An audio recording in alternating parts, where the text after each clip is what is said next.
नमस्कार, news point लेकर हाजिर हूं मैं राजीव। दोस्तों, पश्चिम बंगाल चुनाव के बाद अब देश में सियासी समीकरण बदलते हुए दिख रहे हैं। कल से लेकर आज तक टीएमसी समेत तमाम विपक्षी दलों के नेताओं के जिस तरह के बयान सामने आ रहे हैं, उससे विपक्षी एकता की एक बड़ी तस्वीर बनते हुए दिखाई दे रही है। राहुल गांधी ने कल ही बंगाल की हार की तुलना महाराष्ट्र, हरियाणा और बिहार जैसे राज्यों से कर दी है और इन राज्यों की हार से तुलना करके बता दिया है कि चुनावी धांधली हो रही है। वहीं आज उन्होंने फिर एक पोस्ट लिखी है जिसमें बीजेपी के लिए बड़ी चुनौती छिपी हुई है। राहुल गांधी ने इस पोस्ट में क्या कुछ लिखा है, जरा आपके सामने ला रहा हूं। राहुल गांधी कह रहे हैं कि कांग्रेस के कुछ लोग और अन्य लोग टीएमसी की हार पर खुशी मना रहे हैं। उन्हें यह बात स्पष्ट रूप से समझनी चाहिए, असम और बंगाल के जनादेश की चोरी भाजपा द्वारा भारतीय लोकतंत्र को नष्ट करने के अपने अभियान में एक बड़ा कदम है। क्षुद्र राजनीति को एक तरफ रख दें। ये किसी एक पार्टी या दूसरी पार्टी का मामला नहीं है, ये पूरे भारत का मामला है। यहां पर साफ साफ राहुल गांधी जो बात कह रहे हैं बहुत महत्वपूर्ण कह रहे हैं। इस पोस्ट से साफ समझ में आ रहा है कि राहुल गांधी न केवल कांग्रेस के लोगों को बल्कि विपक्ष के बाकी दलों को भी आगाह कर रहे हैं कि अब अपने छोटे छोटे स्वार्थों को परे रखने की जरूरत है, क्योंकि अब एक या दो पार्टियों की बात नहीं है बल्कि पूरे देश का मामला है। इधर ममता बनर्जी ने भी आज एक प्रेस कॉन्फ्रेंस की है, बड़ी प्रेस कॉन्फ्रेंस, और उम्मीद थी ममता बनर्जी से कि इस प्रेस कॉन्फ्रेंस के बाद वो सीधे इस्तीफा देने जाएंगी। इस्तीफा देने तो नहीं गई, लेकिन बहुत कुछ उन्होंने कह दिया। इसमें उन्होंने कहा, खुलकर कहा है कि अब मैं फ्री बर्ड हूं, यानी मैं आजाद पंछी हूं और विपक्षी एकता के लिए काम करूंगी। ममता बनर्जी ने बताया है कि सोनिया गांधी, राहुल गांधी समेत इंडिया गठबंधन के तमाम नेताओं ने उन्हें फोन किया है। आइए जरा सुनिए ममता बनर्जी को। I am grateful to all my India team's leaders. Sonia ji rang up me, Rahul Gandhi rang up me, Arvind Kejriwal, Uddhav Thackeray, Akhilesh Yadav, Tejaswi, Hemant Soren Yadav, Jharkhand Chief Minister, all the allies of United India Alliance, Indian Alliance, they said we are totally, absolutely with you. I think our solidarity will be united and strong for the next days. तो सुन रहे थे आप, यहां सारे United India गठबंधन की बात कर रहे हैं, इंडिया अलायंस की बात कर रही हैं कि सब लोगों ने मुझे फोन किया है। ममता बनर्जी ने यह भी कहा कि आने वाले वक्त में वो इंडिया गठबंधन को और मजबूत करेंगी। आइए जरा सुनिए। He requested me to come today itself, but I said you come better tomorrow. So he's coming tomorrow, and one by one everybody will come. And then I told you that my target is very clear. I will strengthen the India team just like a small person. And now I don't have any chair, so I am a commoner. So you cannot. तो ममता बनर्जी कह रही हैं कि मुझे लगता है कि आने वाले दिनों में हमारी एकजुटता और मजबूत रहेगी। इसके अलावा उन्होंने बताया कि किस तरह काउंटिंग सेंटर्स पर टीएमसी के लोगों के साथ और खुद ममता बनर्जी के साथ बदसलूकी की गई। ममता बनर्जी ने यहां साफ साफ कहा है, ये भी सुनते हैं, और जिसमें उन्होंने कहा है कि मुझे धक्का देकर वहां से निकाला गया, मेरे साथ बदसलूकी की गई, मुझे मारा पीटा गया, लाइट बंद कर दी गई, वहां से निकाल दिया गया जिस काउंटिंग सेंटर पे वो गई थी अपने क्षेत्र में। ये सारी बातें करती हुई ममता बनर्जी, जरा सुनिए ममता को। I sent all my information to Bengal CEO. First I have written a letter, then they snatched this paper from me. Then I have written second letter to Arop at about 4 o'clock. They didn't give us AC receipt, but not only me, the other candidates also. But no justice. When DO told me that ममता जी आप आपको agent को बुलाइए, वो तो पास ही नहीं है उसका पास, सब छोड़ के छीन लिया, हम लोग कैसे घुसेंगे? तो बोला हम पास बना देते हैं, आप बुला लीजिए। Then I said okay, you give me 2 hours time so that I can call my people. I waited. Then our people came. CRPF didn't allow to enter. Number 2, who are there present? I said okay, who are not present, I can sit as a counting agent. That cooperation also can do. Then they धक्का मार के हमको घर से निकाल दिया। हमारा election agent को इतना मारा, काउंटिंग एजेंट को, सबको मारा, 5-6 पार्टी को मारा। सो दे ऑल्सो कंप्लेन, लेकिन कंप्लेन किसको करेंगे? वो तो पूरा परचेज है ना, सेलेबल कमोडिटीज। यही हुआ बंगाल में। बंगाल का असली चेहरा और कोई अलग है, लेकिन जो चेहरा निकाला ये election commission, BJP and government of India, all central forces का एक ज्वाइंट टायो कॉम्बिनेशन का साथ हम लोग को लड़ने पड़ा। परवर्ती पदक्षेप तो ममता बनर्जी जो आरोप यहां पर लगा रही हैं, इस समय पूरे बंगाल में उसे जनता देख भी रही है। आसनसोल, जलपाईगुड़ी, सिलीगुड़ी, फाल्ता, ऐसे कई जगहों पर बीजेपी कार्यकर्ता टीएमसी दफ्तरों को तोड़ फोड़ कर रहे हैं, अपना झंडा लगा रहे हैं। टीएमसी समर्थकों के साथ मारपीट की जा रही है। एक दिल दहलाने वाला वीडियो यह भी सामने आया है कि जिसमें एक पुरुष को ममता बनर्जी जैसी साड़ी पहनाकर उसके हाथ बांधकर खींचा जा रहा है और पीछे से उस पर चप्पल बरसाई जा रही है, साथ में जय श्री राम के नारे लगा रहे हैं। यह तस्वीर दिखा नहीं सकता हूं क्योंकि वह तस्वीर हमारे गाइडलाइंस के खिलाफ है, लेकिन उसकी आप कल्पना कर सकते हैं। आप में से कईयों ने वह तस्वीर देखी होगी, वो वीडियो को देखा होगा। माना कि असल में वह एक आदमी है, पुरुष है, जिसको साड़ी पहना के, धोती पहना कर और ममता बनर्जी की तरह आप घसीट खींच के ले जा रहे हैं, हाथ में रस्सी बांध के, और उस पर चप्पल बरसा रहे हैं, जय श्री राम के नारे लगा रहे हैं। लेकिन जो नफरती मानसिकता है वो भी असली ही थी। ये नफरत की बात यहां बताने की कोशिश, और यही बात डराने के लिए भी काफ़ी है। 3 साल पहले, आपने याद कीजिए, 3 साल पहले, यही मई का महीना है, और 2 मई को मणिपुर की घटना के 3 साल हो गए। 2 मई 2024 की बात मैं कर रहा हूं, और ये 2023 की बात कर रहा हूं, 2026 में हम हैं, 3 साल हो गए। और मणिपुर में किस तरह 2 महिलाओं को ऐसे ही जुलूस निकालकर प्रताड़ित किया गया था, आपको याद है ना? क्या उस दृश्य को, उस सीन को भुलाया जा सकता है? वीडियो सब तरफ वायरल हुआ था। लेकिन बीजेपी अपने कारनामों को ऐसे ही भुलाने का काम करती है। मोदी ने कल कहा कि हम बदले की नहीं बल्कि बदलाव की बात करेंगे। सुना होगा आपने उनके भाषण को। मैं जानता हूं आप लोगों में से कई लोग भाषण नहीं सुनते उनका, मैं भी नहीं सुनता हूं, लेकिन फिर भी ये बात यहां इंपॉर्टेंट है। मोदी जी कल कह रहे थे शाम को, जब जुलूस लेके निकले, अपने यहां बीजेपी कार्यालय में पहुंचे, धोती पहनकर, कुर्ता पहनकर, तो उन्होंने कहा कि हम बदले की नहीं बल्कि बदलाव की बात करेंगे। अमित शाह के अधीन आने वाला, उनके अंतर्गत, उनके अंडर आने वाला सारा सुरक्षा अमला बंगाल में तैनात है। चुनाव आयोग ने शांतिपूर्ण चुनाव का दावा किया था। यहां इन तीनों की बातें झूठी साबित हो गई हैं। बदले नहीं बदलाव की बात झूठी साबित हो गई।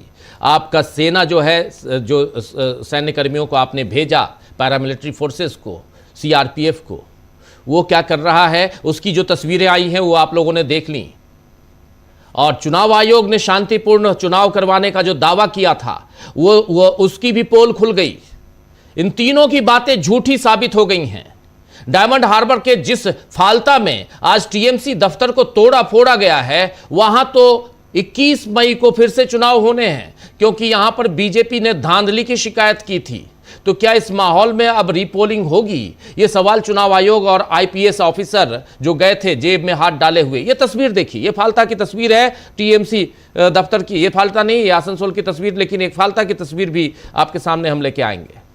अजय पाल शर्मा याद होंगे आपको, ये टीएमसी दफ्तर की तस्वीर है, और ऐसी ढेरों तस्वीरें हैं। आग लगा दी गई, लोगों को मारा पीटा गया, मारा जा रहा है। एक महिला को इतना मारा गया है कि वो गिर गई, बची है कि मरी है पता नहीं। और देखिए यहां पर जो हो रहा है, सीआरपीएफ के जवान घूम रहे हैं, कोई दिक्कत नहीं है, आराम से मौज करो। ये देखिए आईपीएस ऑफिसर अजय पाल शर्मा और चुनाव आयोग से सवाल करना चाहिए कि आप यही चाहते थे, जिन्होंने टीएमसी नेता को धमकाया था वहां फाल्ता में। क्या अब इसी तरह बीजेपी नेताओं का नाम लेकर धमकाने की हिम्मत की जाएगी? जैसे आप टीएमसी के लिए टीएमसी नेताओं को धमका रहे थे, अब जब बीजेपी के नेता ऐसा कर रहे हैं पश्चिम बंगाल में, तो क्या आप धमकाएंगे जाकर? अजय पाल शर्मा जी जरा बता दीजिए। खैर, बंगाल का माहौल बता रहा है कि बीजेपी का आगमन वहां हो चुका है। जी हां, ऐसी बहुत सारी तस्वीरें आप देखेंगे, देख रहे होंगे, और इस माहौल से आप समझ सकते हैं कि आ गए हैं हम, अभी तो शुरुआत है, ये तो शुरुआत है, आगे आगे देखिए होता है क्या। ये आज के ट्रेलर से समझा जा सकता है कि आगे क्या होने वाला है। ये सारे ट्रेलर्स हैं। चलिए थोड़ा सा असम चलते हैं, आएंगे फिर लौट के बंगाल, लेकिन असम ले चलना चाहता हूं। असम में भी हिमंता बिश्व शर्मा आप जानते हैं, वो भी अलग अहंकार, अलग घमंड में रहते हैं। उनका घमंड अब खुलकर दिख रहा है। आज उन्होंने कहा है कि पवन खेड़ा को जब पुलिस यहां लाएगी ना, तो मैं उन्हें पेड़ा खिलाऊंगा। जीत का अहंकार बीजेपी के सिर चढ़कर बोल रहा है। वहीं अब कांग्रेस भी यहां आत्ममंथन कर रही है। कल कांग्रेस प्रभारी जितेंद्र सिंह ने हार की जिम्मेदारी लेते हुए इस्तीफा दे दिया। वहीं आज प्रेस कॉन्फ्रेंस कर गौरव गोगोई ने कहा है कि कप्तान होने के नाते मैं इस हार की जिम्मेदारी लेता हूं। आइए जरा सुन लीजिए गौरव गोगोई को, सुनिए। नैतिक दायित्व प्रदेश कांग्रेस के अध्यक्ष होने के नाते मैं स्वयं लेता हूं। इस नतीजे का दायित्व, नैतिक दायित्व मेरा है। बाकी हमारे दल के सभी नेताओं ने, बड़े नेताओं से लेकर हमारे साथियों ने बहुत मजबूती से मेहनत से काम किया है। मैं उसके लिए सभी का आभार प्रकट करता हूं। तो आइए आज चर्चा करेंगे कि क्या पश्चिम बंगाल में टीएमसी की हार ने विपक्ष के लिए नई संभावनाओं के द्वार खोल दिए हैं। क्या बीजेपी को यह जीत भविष्य में भारी पड़ने वाली है। लेकिन इन सब के बीच ममता बनर्जी के इस बयान पर बवाल मच गया है, जिसमें उन्होंने कह दिया है कि मैं इस्तीफा नहीं दूंगी। आइए जरा सुन लेते हैं, चर्चा की शुरुआत यहीं से करेंगे, सुनिए जरा। কেন কিসের জন্য আমরা তো হারিয়ে নিয়ে যাব, হারলে আমি যদি শপথ দিতে যেতাম তাহলে আমি রেজিগনেশনটা করতাম। এখন তো কোশ্চেন ডাজন্ট অ্যারাইজ। জোর করে দখল করে যদি কেউ মনে করে যে আমি কি রেজিগনেশন দিতে হবে, no, not that. Now also I want to say that we didn't lose the election. It is their forceful attempt to defeat us. Officially they may, through election commission, can defeat us. But morally I am telling you that we won the election. मैं भेजा हूं। तो यहां पर ममता बनर्जी कह रही हैं, साफ साफ कह रही हैं कि अगर मैं हारती, या कह रही हैं कि अगर मैं हारती तो इस्तीफा दे देती, लेकिन मैं हारी नहीं हूं, इसलिए मैं इस्तीफा क्यों दूंगी। ये बड़ी बात यहां पर ममता बनर्जी कह रही हैं। अगर मैं हारती तो मैं इस्तीफा दे देती, लेकिन अगर कोई सोचता है कि मैं दबाव में इस्तीफा दूंगी तो ऐसा नहीं होने वाला है। हम चुनाव नहीं हारे हैं, ये उनका ज़बरदस्ती का प्रयास है। 100 सीटों को लूट लिया और उसके बाद कह रहे हो कि तुम हार गए और इस्तीफा ले लो, इस्तीफा दे दो, और तुम मुझसे इस्तीफा लेने आए हो। यह बात यहां ममता बनर्जी कह रही थी। ममता बनर्जी ने इसके अलावा एक और बात, महत्वपूर्ण बात कही है, जो मीडिया को सीधे कहा है उन्होंने, कि दिल्ली का मीडिया जो तुम आकर यहां पर जिस ढंग से तुम लोगों ने किया है, इसको भी देश ही नहीं बल्कि पूरी दुनिया याद रखेगी। चलिए, ममता बनर्जी इस्तीफा नहीं देंगी, लेकिन क्यों इस्तीफा नहीं देंगी, और अगर इस्तीफा नहीं देती हैं तो आगे क्या होगा। चर्चा की शुरुआत करते हैं यहीं से। आइए, हमारे साथ कुछ वरिष्ठ साथी जुड़े हुए हैं, उनसे पहले आपका परिचय करवाता हूं। देखिए, इस वक्त हमारे साथ 6 वरिष्ठ साथी जुड़े हुए हैं। हमारे साथ अमरेंद्र उपाध्याय जी, हमारे साथ प्रशांत टंडन जी, हमारे साथ प्रोफेसर अखिल स्वामी जी हैं, प्रफुल्ल जी हैं, हमारे साथ सुमन भट्टाचार्य जी हैं, और हमारे साथ अनिल सिन्हा जी हैं। सुमन भट्टाचार्य जी, आपका स्वागत है। आप तमाम दोस्त, साथी, शुभचिंतक, आप सबका जो अब तक जुड़ चुके हैं उनका भी, जो जुड़ने वाले हैं उनका भी। सुमन जी, सबसे पहले आपके पास ही आना चाहता हूँ, और ममता बनर्जी इस्तीफा नहीं देंगी, क्या मायने हैं इसके, क्या समझा जाए। किया है उससे ये समझना चाहिए कि वो इस चुनाव को चुनाव नहीं मानता है, वो एक रिगिंग मानता है, और इसके खिलाफ जो मोर्चा खोलना है वो खोलने के लिए तैयार है, और शायद इसको आगे बढ़ाएंगे। ये ममता बनर्जी को चर्चा के पहले आप जो बोल रहे थे, मैं थोड़ा सा उसको इलाबोरेट करना चाहता हूं कि आप सारे लोग बंगाल के बाहर से हैं जी। मैं अभी जहां पे बैठ के ये आपके साथ लाइव कर रहा हूं, मेरा जो बाएं तरफ है वो मुसलमान मोहल्ला है। मैं एक मुसलमान मोहल्ला में रहता हूँ, और राइट साइड में एक जो मोहल्ला है वो हिंदू मोहल्ला में। तो आपको अगर थोड़ा सा साउंड ज्यादा कीजिएगा तो दिखाई देगा कि मुस्लिम मोहल्ला को डराने के लिए ये दाहिने पे डीजे के साथ गाना बज रहा है, जय श्री राम, हम जीत गए। तो ये मेरे लिए एक नया बंगाल है। आई एम 54 ईयर्स ओल्ड, मैंने कभी ये बंगाल को नहीं देखा जहां पे सुबह से रात को मेरे को जय श्री राम सुना के ये याद दिला जा रहा है कि बंगाल अभी हिंदू बंगाल है, यहाँ पे मुसलमानों के लिए कोई जगह नहीं है। मेरे पास ऐसे सैकड़ों तस्वीरें हैं जो मैं आपके साथ शेयर कर सकता हूं, जहां पे टैगोर के घर के पास एक मुसलमान दुकानी को मारपीट के उसका दुकान तोड़ दिया गया। सारी जगह पे ऐसे ही हो रहा है। भाजपा की जो लीडर है वो बहुत अच्छे बात बोला है, जो बंगाल में रविंद्र संगीत बजेगा। नरेंद्र मोदी जी भी ऐसे ही बोला है, लेकिन किसी जगह पे ऐसा कुछ नहीं हो रहा है। देखिए, ममता बनर्जी तो एक सीएम है, वोमेन है, उनको कैसे हैरेस किया गया है वो उन्होंने बता पाया। मैं आपको हजारों या लाखों में टीएमसी का वर्कर, लेफ्ट का वर्कर, कांग्रेस का वर्कर के बारे में बता सकता हूं, जिन लोगों के घर लूटा गया है, उन लोगों को मारा गया है, कैसे हुआ है, माने कोई बता नहीं सकता। देखिए, मैं दो बात मेरे को अच्छा लगा, लेकिन दो बात शायद 2 दिन पहले जब मैं आपके डिबेट में आपके शो में आया था, मैंने वो संशय, वो सस्पिशन मैंने एक्सप्रेस किया था। मैं आज भी बोलता हूं। देखिए, मैं बंगाल में हूं, मेरे को आज बहुत अच्छा लग रहा है कि ममता बनर्जी भी इंडिया जोट के बारे में बोल रहा है, राहुल गांधी भी इंडिया जोट के बारे में बोल रहा है। लेकिन राजीव जी, दुख की बात यह है, ये दोनों लीडर 20 दिन पहले भी एक दूसरे के खिलाफ बयानबाजी किया है, और जिसका सीधा हेल्प भाजपा को मिला है। सिर्फ कांग्रेस और तृणमूल का आपसी झगड़े में 20 सीट भाजपा को फायदा हुआ है। मैं आपको सीट के बाद सीट का नाम बता सकता हूं जो भाजपा जीता है, सिर्फ कांग्रेस और तृणमूल में वोट बढ़ गया है इसलिए। इसका तो एक बहुत बड़ा एग्जाम्पल है, आप बता सकते हैं। अदित चौधरी, कांग्रेस, अदित चौधरी का खुद का सीट जी, ठीक है, वो इतना भाजपा के साथ मिलजुल रहा, लेकिन उसके सीट वो हार गए क्योंकि कांग्रेस और टीएमसी में वोट बांट गए। मैं ये बोलना चाहता हूं, देखिए, अगर मैं आपको 3 दिन पहले बोल के गया था, मेरा वो सस्पिशन था, वही हुआ जो वो बंगाल को कब्जा करेंगे, और वो कब्जा किया। लेकिन कैसे कब्जा करते हैं? देखिए, मेरे को ये बोलने में भी दुख लगता है, अगर कोई लेफ्ट का वोट परसेंटेज देखेगा, इस चुनाव में लेफ्ट ने उसका और 2% वोट भाजपा को दिया है, सिर्फ ममता बनर्जी को हराने के लिए। सिर्फ और सिर्फ ममता बनर्जी को हराने के लिए लेफ्ट का वोट 2024 में भी, 2024 के लोकसभा में भी 7% था, वो घट के 5% हो गया। और अगर आप देखेंगे, भाजपा को 4% का फायदा हुआ, ये 4% का वोट से 2% आया उसका लेफ्ट से। देखिए, अगर एक दूसरे को नहीं समझेंगे, अगर कांग्रेस और टीएमसी अपना विरोध को नहीं मिटाएंगे, ये टीएमसी का भी गलती है जो वो आसाम लड़ने चला गया, वो गोवा लड़ने चला जाता है। आज हारने के बाद मैं हारी बोलूंगा। ममता बनर्जी को सोनिया गांधी का फोन, अखिलेश यादव का फोन, राहुल गांधी का फोन, सब कुछ याद आ रहा है।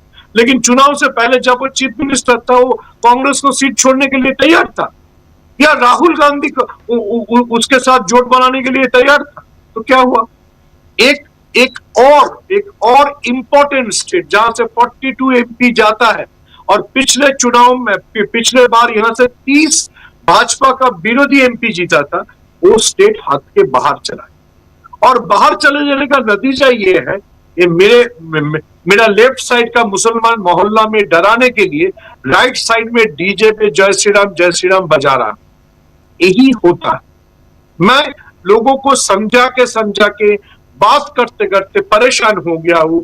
जो राहुल गांधी ने बोला, बहुत अच्छा बोला कि ममता जी हार गए इसलिए लोग उत्सव मना रहे। अरे सोचो, कौन जीत के आया जी। लेकिन हमारे डेमोक्रेसी का ये सबसे बड़ा क्राइसिस है, that we are not united। जी, एक बात थोड़ा सा सुमंदा आपके पास ही आ रहा हूं। एक बहुत इंपॉर्टेंट बात यहां पे हो जाती है कि ये तो सही बात है कि इंडिया गठबंधन को जितना मजबूत होना चाहिए था 2024 के लोकसभा चुनाव में, वो भी अधमने ढंग से थे। वो लोग एक साथ अगर मजबूत होते तो शायद 240 सीटों से भी नीचे ले आते। लेकिन दूसरी बात यहां पे जो महत्वपूर्ण, जो इंपॉर्टेंट हो जाती है, वो ये होती है जो आरोप राहुल गांधी पहले से लगा रहे हैं, वोट चोरी का आरोप। राहुल गांधी ने कल 9 बज के रात को 9:08 पे एक ट्वीट किया, या 9:12 पे ट्वीट किया, और उसमें उन्होंने साफ साफ लिखा वोट की चोरी, और उसके बाद यहां पूरे सिस्टम की चोरी, और इसके अलावा वो करेंगे क्या? ये उनके पास इसके अलावा चारा ही क्या है, यानी बीजेपी के लिए कह रहे हैं। दूसरी बात आज फिर कह रहे हैं, जो अभी आप बता रहे हैं, मैंने उस ट्वीट को दिखाया भी अपने शुरुआती वक्तव्य में, जो इंपॉर्टेंट हो जाता है कि टीएमसी की हार पर खुशी बीजेपी कांग्रेस के अंदर भी कुछ लोग मना रहे हैं और कुछ लोग बाहर के भी मना रहे हैं। लेकिन ये मत मनाए, यहां पर वोटों की चोरी का मुद्दा उठाया राहुल गांधी ने। वोटर अधिकार यात्रा लेके निकले राहुल गांधी और तेजस्वी यादव वहां बिहार चुनाव से पहले, ममता बनर्जी नहीं गई, और अब ममता बनर्जी खुद कह रही हैं कि किस ढंग से मुझे हराया गया है, 100 सीट लूट लिए गए, कह रही है ममता बनर्जी, 100 सीट लूट लिए गए। तो यहां पर अगर हम लोग एक ब्रॉडर उसमें जाया जाए तो यहां पर साफ दिखाई दे रहा है कि सिस्टम को सुधारने की जरूरत है। आपसी लड़ाई इज सेकेंडरी, प्राइमरी तो सिस्टम को सुधारने की जरूरत है ना सुमंदा, जिसमें ममता बनर्जी, राहुल गांधी, बाकी राहुल गांधी ने क्या भाषण दिया, ममता बनर्जी ने क्या भाषण दिया। जब दोनों अलग अलग चुनाव लड़ रहे हैं तो दोनों आग उगलेंगे, उगलना भी चाहिए। लेकिन जब आप सिस्टम में जाएंगे तो सिस्टम को दोनों मिलकर, अगर हम और आप एक अभी बैठे हुए हैं बात कर रहे हैं, तो हम और आप एक सिस्टम की बात कर रहे हैं ना, वैसे ही इनको भी सिस्टम की बात करनी चाहिए थी, जिसको हाईजैक कर लिया गया। और उसके बाद भी राहुल गांधी अपनी बात कर रहे हैं, राहुल गांधी का साथ देने कोई आता ही नहीं है ना। अखिलेश यादव जी, मैं राजीव जी बिल्कुल वही बात बोलना चाहता हूं। जी जी प्लीज। जब राहुल गांधी ने पहले वोट चोरी के बाद बोला, जब राहुल गांधी ने कर्नाटक के एक सीट को उठा के प्रेस कॉन्फ्रेंस किया, कोई इंडिया जोट के लीडर उसके पास जाके उस प्रेस कॉन्फ्रेंस उसके पास खड़ा हो गया? आज टीएमसी बता रहा है कि वोट चोरी हुआ है। तो जब यह बात पहला उठा तब तुम लोगों ने क्यों राहुल गांधी के साथ नहीं जोड़ा? देखिए, हमारे बंगाल में एक पुराना, ये बंगाल की कहावत नहीं है, ऐसी ये जर्मन पोएट्री। पहले वो लोग सोशलिस्ट को मानने आते हैं, तो अब सोचते हैं वो तो सोशलिस्ट था। उसके बाद वो कम्युनिस्ट को मानने आते हैं, फिर अब सोचते हैं वो तो कम्युनिस्ट था। फिर वो लोग पोएट को मानने आते हैं, अब सोचते हैं वो तो पोएट है। फिर वो लोग पेंटर को मानने आता है, आप सोचते हो तो पेंटर है। उसके बाद जब आपको मानने आता है तब आप देखते हो कोई रहा ही नहीं, आपको बचाने, कोई बचाने वाला है नहीं। ठीक है, मैं उनका बिल्कुल खिलाफ हूं, क्योंकि मेरा पॉलिटिकल आइडियोलॉजी कांग्रेस के साथ जाता है। लेकिन दीपंकर भट्टाचार्य कम से कम सीपीआईएमएल के नेशनल जनरल सेक्रेटरी कम से कम 2024 से कम 20 बार बोल चुका है, ये क्या इंडिया जोट है, एक के साथ एक लड़ता है, कोई मीटिंग नहीं, कोई कोऑर्डिनेशन नहीं। पार्लियामेंट में राहुल गांधी बुलाता है तो अभिषेक बनर्जी को गुस्सा आ जाता है। अगर Abhishek Banerjee chief election commissioner को इम्पीच करने का प्रपोजल आनते हैं तो जयराम रमेश का दिखाई नहीं मिलता है। ये क्या हो रहा है? देखिए, भाजपा एक बहुत ऑर्गेनाइज, आरएसएस एक बहुत ऑर्गेनाइज फोर्स है। आसाम हम लोग ही बोल रहा हूं, कांग्रेस क्यों नहीं जीत पा रहे? वो लोग डिलिमिटेशन से ऐसे तोड़ा है जो पूरा हर कॉन्स्टिट्यूएंसी का डेमोग्राफी बदल दिया है। इसके बाद वो बंगाल का भी वो करेगा। बंगाल में उन लोगों को पता है ये पे 30% मुसलमान है, उन लोगों का 30 लाख का नाम निकाल दिया। इसके बाद डिलिमिटेशन ऐसे करेंगे, किसी सीट पे 40% मुसलमान रहेंगे ही नहीं, 12-14% करके मुसलमान रहेगा, तो उन लोग इसके बाद 250 सीट जीतने का कोशिश करेंगे। लेकिन क्या होता है, जब बंगाल में आग लगता है तब तेजस्वी यादव दूसरे किसी जगह पे जाके कैलिप्सो गाता है। जब राहुल गांधी को आग लगता है तब अभिषेक बनर्जी अपना आंखों का ट्रीटमेंट कराने के लिए अमेरिका चला जाता है। जब अभिषेक बनर्जी को हार्ट अटैक होता है तब किसी को नहीं मिलता है। अगर हम लोग नहीं सोचेंगे जो एक साथ जोड़ के कुछ करना चाहिए, इतना अगर ईगो, इतना अगर सेल्फ डिस्ट्रक्शन है तो क्या करेंगे आप? बिल्कुल, ये बहुत बड़ा सवाल। आप बने रहिए थोड़ा सुमन भट्टाचार्य जी हमारे साथ। मैं जी। आपके साथ हूं, क्योंकि मैं घर के बाहर नहीं जा सकता हूं, मेरे को जय श्री राम सुनना पड़ेगा, तो मैं आपके साथ ही जुड़ गया। जी बिल्कुल बिल्कुल बिल्कुल, बने रहिए हमारे साथ अनिल सिन्हा जी भी जुड़े हुए हैं। प्रोफेसर अखिल स्वामी जी, जरा बहुत गंभीरता से हम लोग, बहुत ये जो चर्चा है बहुत महत्वपूर्ण है। ममता बनर्जी ने साफ साफ कह दिया है कि मैं इस मैंडेट को मानती नहीं हूं, और अगर मैं हारती तो मैं इस्तीफा दे देती, मैं अपने आप को हारा हुआ नहीं मान रही हूं, इस मैंडेट को नहीं मान रही हूं। लेकिन अगर कोई सोचता है कि मैं दबाव में, प्रेशर में इस्तीफा दूंगी, तो ऐसा नहीं होने वाला है। हम चुनाव नहीं हारे हैं, ये उनका जबरदस्ती का प्रयास है। 100 सीटों को उन्होंने लूट लिया है, ये साफ साफ ममता बनर्जी ने कहा है, और जिस ढंग से वहां की है। अभी एक दूसरा ट्वीट दिखाना चाहता हूं, और अभी देखकर मैं सहम गया कि इतना बुरी तरह मारा है, मर गया बेचारा, मर गया, जय श्री राम कह कह के मारा गया है, मर गया है। कल्याण बनर्जी उस पर ट्वीट लिख रहे हैं कि तृणमूल कांग्रेस के एक कार्यकर्ता की भाजपा समर्थित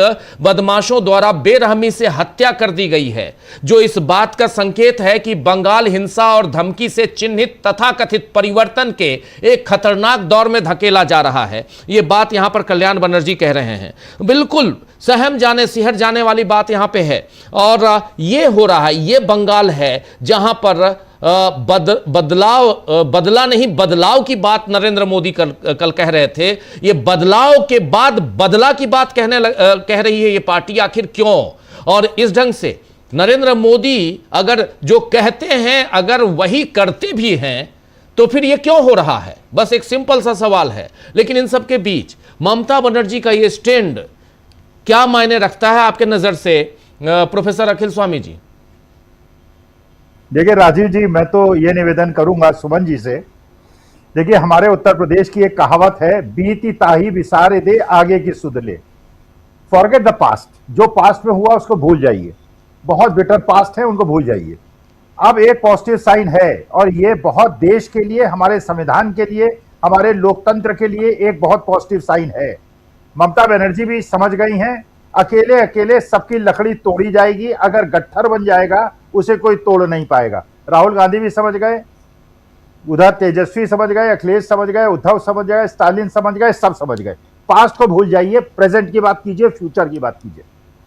देखिए, मैं ये कल्पना करता हूं राजीव जी, जब भारतीय जनता पार्टी के नेता कहीं एकजुट होते हैं, तो मैं देखता हूं गुजरात के पीछे बाकी हिंदुस्तान के प्रदेश उनके पीछे पीछे चलते हैं। मैं कल्पना करता हूं जब बंगाल की ममता बनर्जी मैदान में उतरेगी, और साथ में स्टालिन उतरेंगे तमिलनाडु से, उद्धव ठाकरे उतरेंगे महाराष्ट्र से, राहुल गांधी उतरेंगे, और तेजस्वी यादव और अखिलेश यादव उतरेंगे, पूरा हिंदुस्तान एक साथ होगा। वो हिंदुस्तान का, भारत का वो नक्शा दिखाई पड़ेगा जो भारतीय जनता पार्टी के अंदर नहीं दिखता है। ममता बनर्जी की बात बिल्कुल सही है, वो चुनाव नहीं हारी हैं, और 3 उदाहरण देता हूं जिससे आप सिद्ध हो जाएगा कि वो चुनाव नहीं हारी है। एक, आपने हुमायूं कबीर की एक सोशल मीडिया में फोटो चल रही है। हुमायूं कबीर 2 सीटों में 50-50 हजार वोट से जीते हैं, और यूं हाथ करके खड़े हुए हैं, अपनी जीत को दिखा रहे हैं। राजीव जी, सोशल मीडिया में पोस्ट में आपको फॉरवर्ड कर दूंगा, उनके आगे पीछे एक भी समर्थक नहीं है। जबकि कॉर्पोरेटर भी कोई जीत जाता है, 200-300 लोग उसके साथ होते हैं, एक भी आदमी उसके साथ नहीं है। इसका मतलब उसको यह सिद्ध करने के लिए कि तुमने बाबरी मस्जिद बनाने की बात की, तुमने हमारी मदद की, तुम्हें एक भी आदमी वोट ना दे, तुम्हें 50,000 आदमी उसे वोट कराऊंगा। एक व्यक्ति को मैं सुन रहा था एक वीडियो के अंदर राजीव जी, उसने कहा, जो ये दिखा रहे हैं कि ममता बनर्जी 17,000 वोट से हार गई, वो कहते हैं एक बड़े मैदान में कलकत्ता के, एक तरफ ममता बनर्जी का मंच लगा दीजिए और एक तरफ शुभेंदु अधिकारी का मंच लगा दीजिए, और ये कहिए उसी विधानसभा क्षेत्र के लोग अगर ममता बनर्जी के साथ खड़ा होना चाहते हैं उधर खड़े हो जाएं, और जिनको शुभेंदु अधिकारी के साथ खड़ा, वो आदमी चेताव, और खुले इलेक्शन के बाद कह रहा है, डर है उसको, कहता मैं किसी का वोटर नहीं हूं। 2.5 लाख आदमी ममता बनर्जी के साथ खड़ा होगा, शुभेंदु अधिकारी के साथ 1,000 आदमी नहीं खड़ा होगा। देखिए, ये बात हमने बंगाल की जो कल्पना बचपन से मैंने की है, बंगाल की मैंने कल्पना की है महिषासुरमर्दिनी दुर्गा के रूप, और मैं वही रूप देखना चाहता हूं बंगाल का। मैं माताओं बहनों का वही रूप देखना चाहता हूं। मैंने राजीव जी, जैसे आप घटनाएं बता रहे हैं, एक घटना सुन के इतनी शर्म आई मुझे एक भद्र महिला काउंटिंग सेंटर से निकल रही है जो ममता बनर्जी की रिश्तेदार है। गुंडे बदमाश बड़े बड़े चौड़े चौड़े 6.5 फुट के माथे पे टीका लगाए हुए उसको श्री राम कह के घेर रहे हैं, उसको अपमानित कर रहे हैं, मां को अपमानित कर रहे हैं, मां दुर्गा को अपमानित कर रहे हैं और ये नारी बंधन की बात करते हैं। आपने जितनी भी घटनाएं सुनी टीएमसी के बारे में, एक वीडियो दिखा दीजिए, एक फोटो दिखाइए जहां ये दिखाया गया हो कि टीएमसी के लोगों ने इस प्रकार की गुंडागर्दी की है। हजारों वीडियो चल रहे हैं, हजारों फोटोग्राफ हैं, लूटे जा रहे हैं, लोगों को मारा जा रहा है, औरतों को अपमानित किया जा रहा है, जलाए जा रहे हैं। ये गुंडा राज लाने के लिए आपने बंगाल के अंदर चुनाव आयोग से हेराफेरी कराई। देखिए आज मुझे इस बात की खुशी है, बीती ताही विसार दे आगे की सुध ले, भूल जाइए पास्ट में क्या हुआ। अब मैं कल्पना करता हूं ममता बनर्जी ने कॉन्स्टिट्यूशनल क्राइसिस क्रिएट कर दी है। एक रेजिस्टेंस जिसकी बात राजीव जी कल हम कर रहे थे, resistance has to be created, resistance has been created. करो अरेस्ट ममता बनर्जी को, लाखों लोग जेल लाने को तैयार हैं। हम अपने देश के संविधान को, बाबा साहब के संविधान को नहीं लूटने देंगे, अपने देश को नहीं लूटने देंगे। करो अरेस्ट, मारो, गोली मार दो। हमारे पूर्वजों ने अंग्रेजों से लड़ने में लाखों लोगों ने अपनी जान दी है। ये जान की कोई वैल्यू नहीं है भारत माता के लिए। हम जय श्री राम नहीं बोलते, हम जय सियाराम बोलते हैं। जय श्री राम वो लोग बोलते हैं, जय सियाराम बोलना चाहिए, क्योंकि माता का सम्मान बिना, जैसे आपने सुना होगा महादेव के बारे में, शक्ति के बिना शिव शव समान है। जब तक शक्ति आपके बगल में ना खड़ी हो, राजीव जी, जब आपकी पत्नी मेरी पत्नी मेरे साथ होते हैं, हमारी शक्ति दुगनी हो जाती है। महादेव की भी शक्ति दुगनी हो जाती है जब मां पार्वती उनके साथ खड़ी होती है। वो लोग क्या जाने कि जय सियाराम का क्या महत्व होता है, सियावर रामचंद्र की जय का क्या मतलब होता है, जो बीवी को छोड़ देते हैं और शादी नहीं करते हैं। शादी करना और गृहस्थ जीवन सबसे ऐसा सुखद काल है जो आदमी को दिखाता है कि संघर्ष कैसे किया जाता है, कैसे एकजुटता कायम की जाती है। तो मैं ये कामना करता हूं, और ममता बनर्जी ठीक कर रही हैं। आज उन्होंने कहा था सड़क पर उतरने के लिए, नहीं उतरना चाहिए था, क्योंकि अभी पूरे देश की जनता, विश्व की जनता देख ले, गुंडों को उन्होंने बंगाल के अंदर चुनाव आयोग ने प्रवेश दे दिया है। लोग पीटे जा रहे हैं, लोग मारे जा रहे हैं और फिर जलाए जा रहे हैं। 10-15 दिन होने दीजिए, उसके बाद मैं चाहता हूं, अभी तो अखिलेश यादव जा रहे हैं ममता बनर्जी से मिलने, राहुल गांधी, पूरा हिंदुस्तान के हर स्टेट का बड़ा बड़ा नेता एकजुट होके, जैसे भारत जोड़ो यात्रा में राहुल गांधी अकेला निकला था, 15-20 बड़े बड़े नेता निकले, करोड़ों का हुजूम निकलेगा। 12 किलोमीटर राहुल गांधी के साथ मैं भी चला था। मेरी कोई राजनीतिक प्रतिबद्धता नहीं है, मैं चला था क्योंकि मैं भारत माता के साथ हूं। मैं चलूंगा, 74 साल की उम्र में चलूंगा। करोड़ों लोग जो चलेंगे, क्योंकि हमें अपने देश के संविधान और लोकतंत्र को बचाना है, इस लूट को बचाना है और गुंडों से देश को बचाना है। जी, गुंडागर्दी की इतनी तस्वीरें आ रही हैं पश्चिम बंगाल से, बहुत भयावह, बहुत डरावनी तस्वीरें आ रही हैं। प्रफुल्ल जी, जरा आपके पास आना चाहता हूं, पश्चिम बंगाल से आप भी हैं, आपसे भी जरा समझना चाहता हूं। तस्वीरें आप भी देखे होंगे, इतने वीडियो और कुछ वीडियो कुछ इस ढंग के वीडियो बनाए जा रहे हैं। देखिए, मारना, पीटना। अब अभी जब स्वामी जी बात कर रहे थे, मैं अचानक थोड़ा स्क्रॉल कर रहा था इसको, एक्स को, ट्विटर को, मैं देख रहा हूं कि टीएमसी के कार्यकर्ता बैठे हुए हैं, अचानक बीजेपी के गुंडे आ रहे हैं, बीजेपी के कार्यकर्ता आ रहे हैं, और उसके बाद फिर मार पिटाई शुरू कर देते हैं, कुर्सियां फेंकना, डंडे से मारना। बस वो शांति से बैठे हुए हैं टीएमसी के कार्यकर्ता। वीडियो शेयर है, आप लोग देख सकते हैं। और उसके अलावा किसी को छत पे ले जाके पीटा जा रहा है, कहीं नीचे पीटा जा रहा है, कहीं कुछ और। अजीबोगरीब स्थिति है। फाल्ता में जहां चुनाव होना है अभी 21 तारीख को, वहां जाकर वो जहांगीर खान का जो दफ्तर है उसको तोड़फोड़ कर दिए, जला डाले। ये सीन है। कर क्या रहे हैं आखिर? एक वीडियो अभी आप महिषासुर मर्दिनी और ये सब कह रहे थे, हालांकि मैं इन चीज़ों से थोड़ा सा इत्तेफाक नहीं रखता हूं, लेकिन फिर भी यहां पर काली का रूप दिखा रहे हैं। काली के रूप में इनको नरेंद्र मोदी को, और नीचे लेटी हुई जो सीन हो रहता है उसमें इनको ममता बनर्जी को। आप इस ढंग से, ये है हिंदू धर्म, ये बताना चाहते हैं आप? इस ढंग से क्या करना, मतलब क्या बनाना चाहते हैं आप? अगर आपको मुसलमानों को भगाना है तो नियम बनाइए, भगा डालिए, लेकिन यह करने का क्या तरीका है? जैसे अभी बता रहे हैं सुमन भट्टाचार्य कि जबरदस्ती, ये जहां रहते हैं इनके राइट साइड में मुसलमानों की बस्ती है, वहां आकर आप डीजे बजा रहे हो, जय श्री राम जय श्री राम। कहना क्या चाहते हैं आप? भारत आजाद हुआ, उस समय आजादी के समय भारत ने धर्मनिरपेक्षता स्वीकार की, हमारे संविधान में है। आप अगर संविधान नहीं मानते हैं तो जीत रहे हैं धीरे धीरे, आप संविधान बदल डालिए, यहां से मुसलमानों को भगा डालिए, जो करना, लेकिन मार काट तो मत कीजिए। और इतना आसान है कि आप बिल्कुल यहां से भगा डालेंगे? तकलीफ होती है, इसलिए मैं कह रहा हूं प्रफुल्ल जी। लेकिन आता हूं सब्जेक्ट पे, ये बातें होती रहेंगी, सब्जेक्ट पे आता हूं। ममता बनर्जी का कहना कि इस्तीफा नहीं दूंगी, इसके क्या मायने हैं आपके नजर में? सभी को नमस्कार। आप लोगों को याद होगा कि महाराष्ट्र में जब संकट खड़ा हुआ था तो उस समय मैं मामला कोर्ट में गया था और सुप्रीम कोर्ट में ये कहा गया कि चूंकि उद्धव ठाकरे ने इस्तीफा दे दिया था, इसलिए ये सरकार गैर कानूनी तरीके से बनी तो है, लेकिन वो उनकी सरकार को इसलिए बहाल नहीं कर सकते हैं, कॉन्स्टिट्यूशनल रिमेडी नहीं दे सकते हैं, क्योंकि उन्होंने इस्तीफा कर दिया था। तो ममता बनर्जी को पता है कि अगर हम इस्तीफा कर देंगे और कल को जब निर्णयाधीन लोगों का फैसला आएगा कि वे सब मतदान के हकदार हैं और जितना मत है वहां पर उससे कम मतों के अंतर से हराया गया है, तो हो सकता है कि न्यायिक स्थिति बने कि उन जगहों पर जहां पर नाम कटे गए नाम और वैध पाए गए नाम और अंतर में अगर कोई इस तरह का सामंजस्य है तो वहां चुनाव फिर से कराए जाएं। ये सुप्रीम कोर्ट में कॉन्स्टिट्यूशनल रिमेडी आ सकती है, तो स्थिति बदल सकती है। इसलिए वो कॉन्स्टिट्यूशनल रिमेडी की संभावनाओं को खुला रखना चाहती हैं। अरेस्टिंग वगैरह की कोई जरूरत नहीं होगी, मियाद होती है, गवर्नर के आदेश से ही वो उनका हो जाएगा। इस्तीफा नहीं देंगी, ये एक टेक्निकल बात उन्होंने कही है और इसके पीछे कोई बड़ा आंदोलन अगर खड़ा करना होगा तो कर भी सकती हैं। सर कह रहे थे बीती ताई बिसारिए, हाँ बीती ताई बिसारिए तो बिसार देंगे सर, लेकिन उस दर्द का क्या कीजिएगा जो टिसता है भीतर से। जी,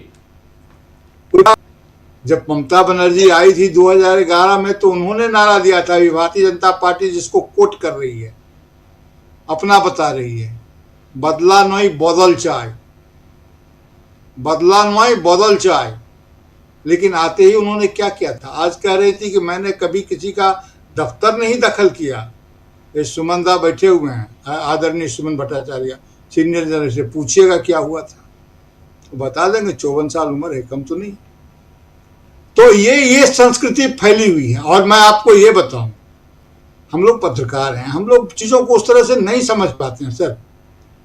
हम लोग प्रेस कॉन्फ्रेंस को सुनने और उसको रिपोर्ट करने के नहीं, लेकिन मेरा ये कहना है प्रफुल्ल जी, मेरा ये कहना है कि अगर पहले किसी ने अगर गलती की तो हम भी गलती दोहराएं।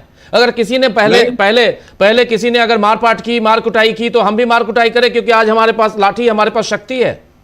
ये कौन सा ये है? नहीं, आप जो बोल रहे हैं वो आपका आइडियल स्टैंड है, एक आदर्श स्थिति है। होना यही चाहिए, होना यही चाहिए, चाहिए जी, चाहिए यही। लेकिन जो चाहिए वो होता कहाँ? अभी देखिए आप, नहीं तो नहीं होता है तो क्या हम समर्थन करेंगे? नहीं, हम हिंसा का समर्थन कर सकते हैं, क्यों करेंगे?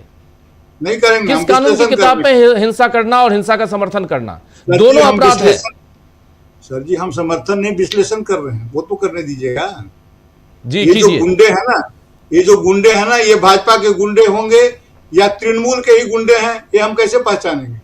तृणमूल के गुंडों में भी दो दल होगा, जो नया दल होगा सत्ता के साथ सटने के लिए उस पुराने गुंडे को अपने ही गुट के लोगों को मार पिटाई कर रहा होगा। क्या हो रहा है, नहीं हो रहा है,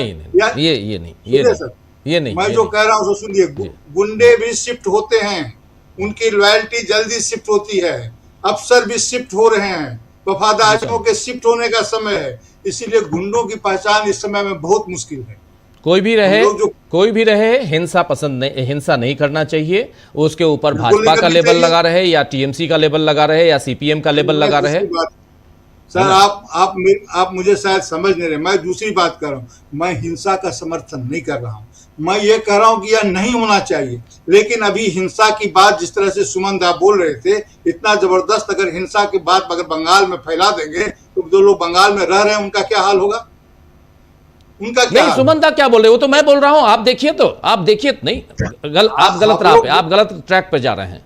या तो मुझे रोकना पड़ेगा आपको, आप गलत ट्रैक पे जा रहे हैं। स्वामी जी आप बताइए क्या बोल रहे हैं।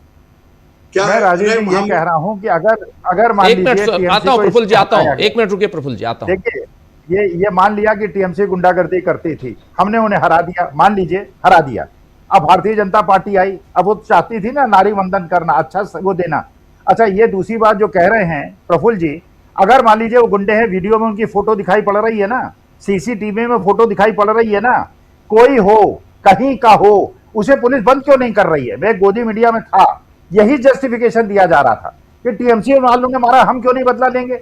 अरे यार उनको तो हटा दिया ना तुमने हरा दिया ना, कि वो गुंडे थे, उनसे ज्यादा गुंडे ही क्यों कर रहे हो भाई। देखो सीधी सी बात है, मेरे देश को प्यार मोहब्बत की जरूरत है, मोहब्बत की जरूरत है, घृणा की जरूरत नहीं है। हम 145 करोड़ भाई भाई हैं। अगर तुम कहते हो कि वो गुंडागर्दी करते थे इसलिए करेंगे, तुम्हें भी हटा देंगे, तुम्हें भी सड़क पे उतार देंगे। हमें केवल अपने देश में वो लोग चाहिए जो प्यार मोहब्बत जानते हो। हम भाई भाइयों में लड़ाई मत कराओ, जो भी गुंडे हैं उन्हें अरेस्ट करो। जहांगीर खान को अरेस्ट कर लिया आपने, इसलिए अरेस्ट कर लिया कि क्योंकि वो अजय पाल शर्मा को उसने चैलेंज किया था और अजय पाल शर्मा ने वहां जाके गुंडागर्दी की थी। आपने जहांगीर खान को अरेस्ट कर लिया। गुंडागर्दी, आप ज्यादा गुंडागर्दी करके गुंडागर्दी को रोकोगे। हमारे तो हरियाणा के अंदर इतनी गुंडागर्दी नहीं होती। बंगाल को तो मैं मानता था बड़ा शांति प्रिय प्रदेश है, वहां इस प्रकार की गुंडागर्दी 24 घंटे के अंदर इतनी गुंडागर्दी हो रही है। इतनी गुंडागर्दी तो पूरे हिंदुस्तान में कहीं नहीं देखी है। तो ये गुंडों का राज हटाना होगा, इसका विरोध करना होगा। जो भी गुंडा हो वीडियो में दिख रहा है उसे अरेस्ट कीजिए और उसको 20 साल के लिए जेल में भेजिए। बात तो यहां ये हो ही नहीं रही ना कि कौन, यहां पर साफ साफ दिख रहा है आप भाजपा का झंडा लिए हुए और उसी झंडे के डंडे से आप पिटाई कर रहे हैं। तो क्या माने ये टीएमसी के हैं और टीएमसी के रहो या भाजपा के रहो, लेकिन किसने हक दिया, वो भी पुलिस के सामने, सीआरपीएफ के सामने आप गुंडागर्दी कर रहे हैं। और ये कोई भी ऐसी बात तो कह नहीं रहा हूं मैं कि अपनी मर्जी से और यहां पर एक कहानी बना रहे हैं। मेरे पास कम्युनिटी गाइडलाइंस का वो है, थोड़ा प्रॉब्लम यह है कि मैं दिखा नहीं सकता, वरना मैं सारी चीजें प्रूफ के रूप में, जितने विंडो हैं हर विंडो में, यहां पे मैं कम से कम 20 विंडो ऐसे ही आप लोगों के सामने पेश कर दूंगा कि कैसे गुंडागर्दी हो रही, कैसे लोगों को मारा जा रहा है वहां पश्चिम बंगाल में। प्रफुल्ल जी की आवाज उठाओ। हाँ, मेरी बात सुनिए और अधूरी बात सुनकर के निष्कर्ष पर मत पहुंचिए। जी बोलिए। अगर यह कहा जाएगा कि पश्चिम बंगाल में ऐसी स्थिति उत्पन्न हो गई है, यहाँ पर भाषाई संवेदना भी है, धार्मिक संवेदना भी है, काफी अभी सरकार नई आई नहीं है, ये बदजात लोग हैं जो लोग अभी सत्ता में आए हैं, आ तो गए हैं ना, इसका मुकाबला जनता करेगी और जनता को मुकाबला करने के लिए समय चाहिए। ऐसा नहीं है कि अगर सुमंदा जो बोल रहे थे कि उनके इस तरफ ये बज रहा है उस तरफ वो बज रहा है, वो यहाँ इसलिए भी रहेंगे कि बाहर नहीं निकल सकते हैं। मतलब क्या है कि जनता घर में बैठी रहे? नहीं, ऐसा जो भी हो रहा है लोग निकल रहे हैं और भी समस्या भी हो रही है, तोड़फोड़ भी हो रही है, हिंसा भी हो रही है, लेकिन उसकी मात्रा की मैं बात कर रहा हूं। अभी सत्ता चूंकि बदली है और तृणमूल कांग्रेस से अधिक आक्रामक लोग आ गए हैं, ये अधिक गलत काम कर रहे हैं। अभी तो सरकार बनी भी नहीं है, अभी तो नीतियां आई भी नहीं है। तो मैं ये कह रहा हूं सिर्फ कि अभी जो यहाँ पर हो रहा है, जो ये कर रहे हैं, ये बहुत गलत है। लेकिन उस गलत के लिए अभी जब इंडिया गठबंधन की बात हो रही थी, आगे की हम बात देखें, मैं तो कई बार इस चैनल पर भी कह चुका हूं कि बिना कांग्रेस के नेतृत्व के, और कांग्रेस के नेतृत्व का मतलब होता है राहुल गांधी का नेतृत्व, बिना राहुल गांधी के नेतृत्व और बिना लेफ्ट के कंटेंट के इंडिया गठबंधन के गाड़ी चल ही नहीं सकती है। और ये जितने भी विरोधी पक्ष हैं, इनको कांग्रेस के नेतृत्व से दिक्कत है, शिकायत है। ये कांग्रेस के साथ नहीं जाना चाहते हैं, जब संकट आती है तब कांग्रेस की बात करते हैं। तो इसलिए इंडिया गठबंधन में भी अभी इस तत्व को स्वीकारना होगा और राहुल गांधी के नेतृत्व को ये लोग स्वीकार रहे हैं, कांग्रेस के नेतृत्व को स्वीकारने की स्थिति बन रही है। लेफ्ट के कंटेंट का मतलब ये दास कैपिटल नहीं होता है। लेफ्ट के कंटेंट का मतलब होता है समानता, श्रम संबंधों में सुधार, जीने लायक परिस्थिति, जीवन स्थिति, ये सारे तत्व जिनकी अवहेलना की गई है, डेमोक्रेसी। तो मेरे कहने का मतलब ये है कि अभी इस हिंसा का विश्लेषण हमें समझ करके अभी थोड़े धैर्य के साथ करना होगा। और अभी इंडिया गठबंधन क्या कमिटमेंट लेके आता है, कौन सी उसकी बैठक होती है, तो ये बात आनी होगी। ममता बनर्जी ने अपने प्रेस कॉन्फ्रेंस में कई इंपॉर्टेंट बातें कही हैं और उसको जनता ने सुना है। मैं ये कहता हूं कि ममता बनर्जी काफी परिपक्व नेतृत्व है उनका, वो इस बात को समझती हैं बदली हुई परिस्थिति का आकलन करने में उन्हें विलंब न होगा। उस बदली हुई परिस्थिति का मुकाबला राजनीतिक रूप से कैसे किया जाए, उनके भी समर्थक हैं। मत प्रतिशत का कितना का अंतर है? अभी भी बहुत का अंतर नहीं है। 40% से अधिक जिसको मत मिला है वो सरकार में भले ही नहीं हो, लेकिन उसके पीछे जनता खड़ी है और वो प्रतिबद्ध मत है। इसलिए मैं कह रहा हूं कि ऐसी स्थिति अभी नहीं है, इसको इस ढंग से देखना चाहिए। इसके राजनीतिक विमर्श के लिए हमें थोड़े धैर्य से काम लेना चाहिए और सुनना चाहिए। लेफ्ट के हारने का एक कारण यह था, कह रहा हूं सर, लेफ्ट के हारने का एक बड़ा कारण यह था कि सारे डिबेट जीत जाते थे, कहीं हम डिबेट में हारते नहीं थे, लेकिन जनता का दिल हार गए। क्यों हार गए? यहाँ जनता के दिल की बात ही नहीं हो रही है। यहाँ जो चुनाव का जो पैटर्न हो गया प्रफुल्ल जी, जो पैटर्न हो गया लेफ्ट राइट, ये सारी चीजें हम लोग भी आज से नहीं पत्रकारिता कर रहे हैं। प्रफुल्ल जी थोड़ा रुकिए, प्रशांत जी आपके पास आना चाहता हूँ। देखिए यहाँ लेफ्ट राइट ट्रैक से बाहर जाने की कोशिश मत कीजिए। डिबेट जो है हम लोगों की चर्चा जो है ये बहुत महत्वपूर्ण है। यहाँ पर ये समझना, मैंने सुमन दा को भी उस समय रोका था, टोका था, जब सुमन दा कांग्रेस और टीएमसी की बात कर रहे थे, याद कीजिए आप शुरुआत में। मैं इस डिबेट को, इस चर्चा को उस दिशा में ले जा रहा हूं जहां पर ममता बनर्जी ने सीधे सीधे कहा है कि मैं इस्तीफा नहीं दूंगी। इस्तीफा नहीं दूंगी तो उसके पीछे कारण ये उन्होंने बताया है कि ये चुनाव जो है ये ओरिजिनल चुनाव है ही नहीं, ये लूट वाला चुनाव है।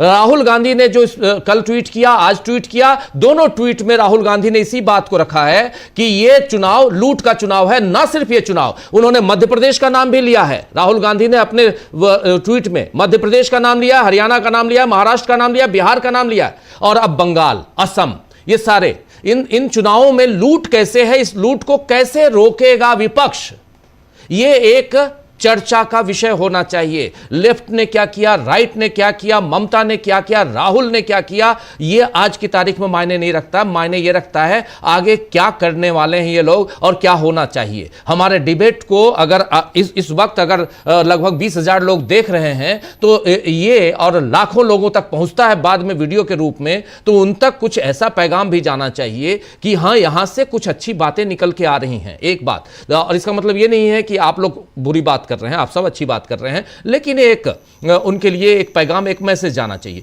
दूसरी बात यहां पे है कि अगर बदला नहीं बदलाव की बात अगर नरेंद्र मोदी, क्योंकि देश का एक लीडर जो प्रधानमंत्री पद पे बैठा हुआ है, जो एक पॉपुलिस्ट सरकार का सबसे बड़ा नेता है, और वो अगर बदला नहीं बदलाव की बात कर रहा है तो वो और उसकी पार्टी बदलाव के साथ साथ बदला की बात कर रही है और उसके कई सारे प्रमाण आ रहे हैं, तो चर्चा में वो बात आनी चाहिए।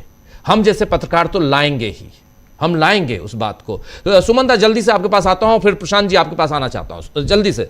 सुमन भट्टाचार्य जी, देखिए जो आज की डिबेट के या आपका पैटर्न का सबसे अहम मुद्दा है, जो ये लोग चुनाव को लीक करता है और एक स्टेट के बाद दूसरा स्टेट ये हो जा रहा है। और दूसरा सबसे मेरे लिए कम से कम सबसे बड़ा खतरा ये है, जो सुप्रीम कोर्ट है, जो हाई कोर्ट है, वो उसमें कुछ भी रोक नहीं डालता है। ये बोलना नहीं चाहिए, लेकिन लगभग सारी जो कोर्ट है वो भी सिस्टम का पार्ट हो गया है। देखिए बंगाल की चुनाव के बंगाल या बिहार का भी सबसे पहले कहां से शुरू हुआ था?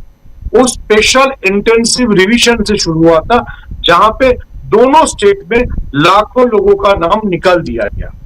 उसके बाद वोट डालने नहीं दिया गया, उसके बाद ईवीएम में प्रॉब्लम क्रिएट किया गया। मैं सीधा आपको एग्जांपल देता हूं। जो लोग कभी भी काउंटिंग सेंटर में गया है, आजकल 8 बजे अगर काउंटिंग शुरू होता है तो 12 बजे आते आते कम से कम 10 से 15 राउंड हो जाता है। 20 मिनट से ज्यादा ईवीएम में एक राउंड के लिए नहीं लगता। तो बंगाल में कल हमने जो देखा, और जो ममता बनर्जी ने भी बोला, बाद में राहुल गांधी ने भी वो ट्वीट किया, 12 बजे तक या बहुत सारे जगह में 2 बजे तक इलेक्शन कमीशन का ऑफिशियल वेबसाइट सिर्फ 3 राउंड का काउंटिंग दिखा रहा था। ये प्रेशर क्रिएट, मेरा जर्नलिस्टिक लैंग्वेज में एक प्रेशर क्रिएट है। आप आश्चर्य करेंगे सुमन भट्टाचार्य जी, आपको भी पता होगा, शाम को 6 बजे के लगभग 2 राउंड कुछ एक सीटों पे दो 2 राउंड। राउंड हुआ था। सुबह 8 बजे से काउंटिंग शुरू हुई है, शाम 6 बजे 2 राउंड मात्र। ये जानबूझ के एक तरीका था जो ममता बनर्जी ने बोला, राहुल गांधी ने बोला, ये सिर्फ काउंटिंग एजेंट को प्रेशर डाल के उनको बाहर निकाल दो और जो भी रिजल्ट आपका पसंद का है वो अनाउंस कर दो। यही हुआ है। ये बिहार में भी शायद हुआ था, बंगाल में हुआ है। नहीं होता तो जो कलकत्ता जो ऑपोजिशन का या जो राइटिस्ट पार्टियों का घर माना जाता था, कलकत्ता में कभी लेफ्ट ने भी सीट नहीं जीता, कांग्रेस जीतता था। वहां पे 2 सीट भाजपा ने जीता, सिर्फ रात को 10 बजे 1700 वोट। 1700। तो ये वो उस बड़ा पिक्चर को दिखाता है जो मेरे लिए बड़ा पिक्चर है। मैं चाहता हूं कि आप भी वो देखें। ये लोग डेमोक्रेटिकली कॉन्स्टिट्यूशन को यूज करके चुनाव को लीक करता है और हम लोग कोर्ट पे जाके भी कुछ भी फायदा नहीं मिलता हम लोग। जी प्रशांत जी, जल्दी से बहुत सारी बातें हम लोग कर रहे हैं। सवाल यही है कि पश्चिम बंगाल में चुनाव की लूट, सीटों की लूट, 100 सीट से ज़्यादा की लूट और ममता बनर्जी का ये आरोप, आगे क्या? देखिए, ममता बनर्जी के आरोप में दम है, वो मैं बताऊंगा डेटा के साथ। लेकिन देखिए, जो ममता बनर्जी ने घोषणा की है कि वो इस्तीफा नहीं देंगी, वो उनको चुनाव आयोग ने हराया है, ये एक नए आंदोलन की शुरुआत अब जो है वो चुनाव आयोग, चुनाव की धांधली के खिलाफ राष्ट्रीय आंदोलन की शुरुआत हो रही है, जिसको राहुल गांधी कर चुके हैं। अब उसको एक बड़ा जो है प्लेटफॉर्म मिलेगा और उसमें एनर्जी आएगी, क्योंकि अभी तक क्या हो रहा था कि बिहार में गड़बड़ हो रही है तो तेजस्वी यादव बोल रहे हैं, कहीं और गड़बड़ हो रही तो वहाँ का मुख्यमंत्री बोल रहा है, और दिल्ली में गड़बड़ हो रही तो केजरीवाल बोल रहे हैं। राष्ट्रीय स्तर पर केवल राहुल गांधी इसको उठा रहे थे। अब भुक्तभोगी ज्यादा हो गए हैं और ये राष्ट्रीय आंदोलन बनेगा। तो अब जो है ये एक तो पहली बात। दूसरी बात देखिए, तो महत्वपूर्ण बात है वो ये कि 169 सीटें हैं जहां 25,000 से ज्यादा का मतों को डिलीट किया गया है। मतदाताओं के नाम डिलीट हुए हैं, नाम काटे गए हैं। 25,000 से ज्यादा 169 ऐसी सीटें हैं। इस 169 में 2021 के चुनाव में 128 तृणमूल कांग्रेस जीती थी। तो बहुत सेलेक्टिव ये काम हुआ है। लॉजिकल डिस्क्रिपेंसी भी आई है कि पिता का नाम क्या था, स्पेलिंग मिस्टेक क्या हो गई, वगैरह वगैरह। ये लॉजिकल डिस्क्रिपेंसी में 38 सीटें जो है 104 जगह ये हुआ, जिसमें 38 टीएमसी ने जीती थी 2021 में, और अब वो उसमें 22 सीटें आई हैं 2026 में। तो दोनों तरफ से जो नाम डिलीट हुए हैं और जो लॉजिकल डिस्क्रिपेंसी है, उसमें टारगेट करके ममता बनर्जी या तृणमूल कांग्रेस को जो है वो एसआईआर के जरिए ये आउटकम लिया गया है। ये तो एक चरण है। दूसरा चरण काउंटिंग है, इसकी हम लोग चर्चा कर रहे हैं, जिसको कल हम लोग देख रहे थे जी कि किस तरीके से ये काउंटिंग में डिले किया गया, धांधली हुई है। अब ये सब की रिपोर्ट, जांच, सब चीजें होंगी, लेकिन ये इलेक्शन कमीशन का डिलीवर किया हुआ आउटकम है। जैसे कल हमने कहा था कि पायलट प्रोजेक्ट जो था वो एसआईआर का पायलट प्रोजेक्ट, इसके पहले महाराष्ट्र और हरियाणा में हुआ है, लेकिन बिहार जो था वो एसआईआर का पायलट प्रोजेक्ट था, जिसको वेस्ट बंगाल में इम्प्लीमेंट किया गया। तमाम सारी फिगर्स आ रही हैं। जस्टिस बागची ने ये कहा सुप्रीम कोर्ट में, बड़ी शर्म आती है जब सुप्रीम कोर्ट से ऐसी बातें आती हैं तो, और डर भी लगता है कि सबसे बड़ी अदालत से अगर ये बात आ रही है कि इस बार वोट नहीं दे पाए तो अगली बार दे देंगे। 5 साल बाद दे दीजिए। अभी क्या 5 साल बाद फिर चुनाव आएगा। हाँ, तो ब्रेड नहीं है तो केक खा लीजिए, ऐसे ही बात हुई थी फ्रांस में। तो ये जो बयान आया उनका, जरा उस पे हम देख लें। लगभग 50 सीटें हैं राजीव जी, लगभग 50 सीटें वेस्ट बंगाल में। अभी आंकड़े और आएंगे, स्टडी हो रही है। लगभग 50 सीटों में जो डिलीटेड हैं और विक्ट्री मार्जिन है, विक्ट्री मार्जिन से ज्यादा डिलीट हैं। 50 जी। सीटें प्रभावित हुई हैं। तो अगर जो 27 लाख लोग गए एजुकेशन में और पुनर्विचार में, और उस पर जस्टिस बागची कह रहे हैं कोई बात नहीं, अगली बार वोट दे देंगे। ये सब घटनाएं जो हैं वो एक खतरे की तरफ हमको इशारा कर रही हैं कि संवैधानिक लोकतंत्र पे बड़ा खतरा है। और ये केवल तृणमूल कांग्रेस के लिए नहीं है, कांग्रेस के लिए नहीं, राहुल गांधी के लिए नहीं है, हमारे आपके लिए भी है, बिल्कुल। पूरे देश के लिए है। और इसी वोटर अधिकार के लिए तो आज़ादी की लड़ाई लड़ी गई थी। देखिए, संविधान को खत्म करने का काम कोई बिल ला के नहीं होगा पार्लियामेंट में। इसी संविधान को निष्क्रिय कर दिया जाएगा। संविधान को करके जो मुख्यमंत्री बनेगा वो संविधान की शपथ भी खाएगा। जी। तो संविधान को दरकिनारे करके जो मुख्यमंत्री बनेगा वो संविधान की शपथ भी लेगा। यही हंगरी में हो रहा था, यही और जगह होता है, ये टेम्पलेट है। और इसलिए ये बड़ा गंभीर मसला है। इसको छोटे छोटे चीज़ों पे डेविएट नहीं करना चाहिए। एक आखिरी बात ये कहूँगा, बहुत सारे एनालिस्ट, पत्रकार, बुद्धिजीवी, तमाम लोग राजीव जी एंटी इनकम्बेंसी की बात कर रहे हैं, कोई ममता बनर्जी की और चीज़ें बता रहा है। तो ये कोई महिला की बात कर रहा है कि जो वहाँ पे जब हम लोग ये उठाते हैं महाराष्ट्र का मामला तो लोग कहते हैं लाड़की बहना चल गया, तो यहाँ क्यों नहीं चला। एंटी इनकम्बेंसी की बात उठा रहे हैं। एंटी इनकम्बेंसी 23 साल से मध्य प्रदेश में नहीं है, 23 साल। बिहार में 20 साल से नहीं एंटी इनकम्बेंसी आई, 20 साल हो गए, 20 साल से अब ज्यादा हो गया जी। तो क्या बिहार और मध्य प्रदेश जो है वो स्विट्जरलैंड बन गए? क्या बिहार क्या पटना और बेगूसराय जो है वो पेरिस और न्यूयॉर्क बन गए? क्यों एंटी इनकम्बेंसी वहां नहीं है? और बंगाल में एंटी इनकम्बेंसी क्यों काम करती है, असम में क्यों नहीं काम करती है? हाँ, असम में भी तीसरा टर्म है। तीसरा टर्म है। तो ये सब इस तरीके के आर्गुमेंट थे कि क्या हरियाणा देखिए तीसरा टर्म। हाँ, तो जहां विपक्ष की सरकार हारती है वहां एंटी इनकम्बेंसी है। जहां बीजेपी जो वापस आ जाए जीत के, तो वो जो है वो चमत्कार है, वो जनादेश है वो। तो ये दोहरा जो विश्लेषण होता है वो क्या होता है कि एक बड़े अपराध को, जो संवैधानिक लोकतंत्र को सिस्टमैटिक ढंग से खत्म हो रहा है, उस अपराध की स्वीकार्यता बनाते हैं हम लोग। और ऐसे लोगों को चिन्हित करना चाहिए।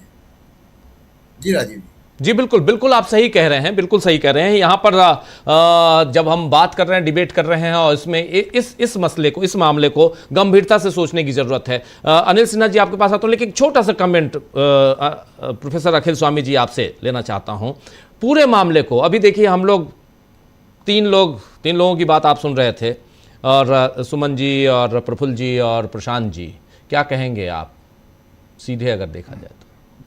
राजीव जी, मैं एक गोदी मीडिया में गया था, उन्होंने मुझे लिख दिया नीचे कांग्रेस समर्थक।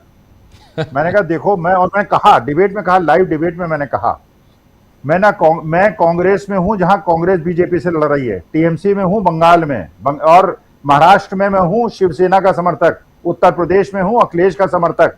मैं किसी भी दल का समर्थन नहीं कर सकता जो गोडसेवादी हो। मैं हर उस दल के साथ खड़ा हूं जो गांधीवादी हो। मेरे को 145 करोड़ वो देश की जनता का एकजुटता चाहिए, मुझे परिवार चाहिए। मैं हिंदू, मुसलमान, सिख, ईसाई ऊंच नीच में विश्वास नहीं करता। और जो भी दल ऐसा करता है, जो हमारे देश को बांटता है, साउथ नॉर्थ में बांटता है, डेलिमिटेशन के माध्यम से देश को बांटता है, हर तरह से बांटता है, मैं उसके विरोध में हूं। देखिए, वास्तविकता यह है, मैं इस बात से बड़ा खुश हूं। ममता बनर्जी जो कर रही हैं, जो राहुल गांधी कर रहे हैं, जो तेजस्वी अखिलेश कर रहे हैं, अखिलेश कलकत्ता जा रहे हैं, बीती ताही विसारे दे, अब हमें एकजुट होना है, अपनी भारत माता को बचाना है, अपने संविधान को बचाना है, अपने लोकतंत्र को बचाना है, और मैं अपनी प्राण की आहुति उसके लिए देने के लिए तैयार हूं।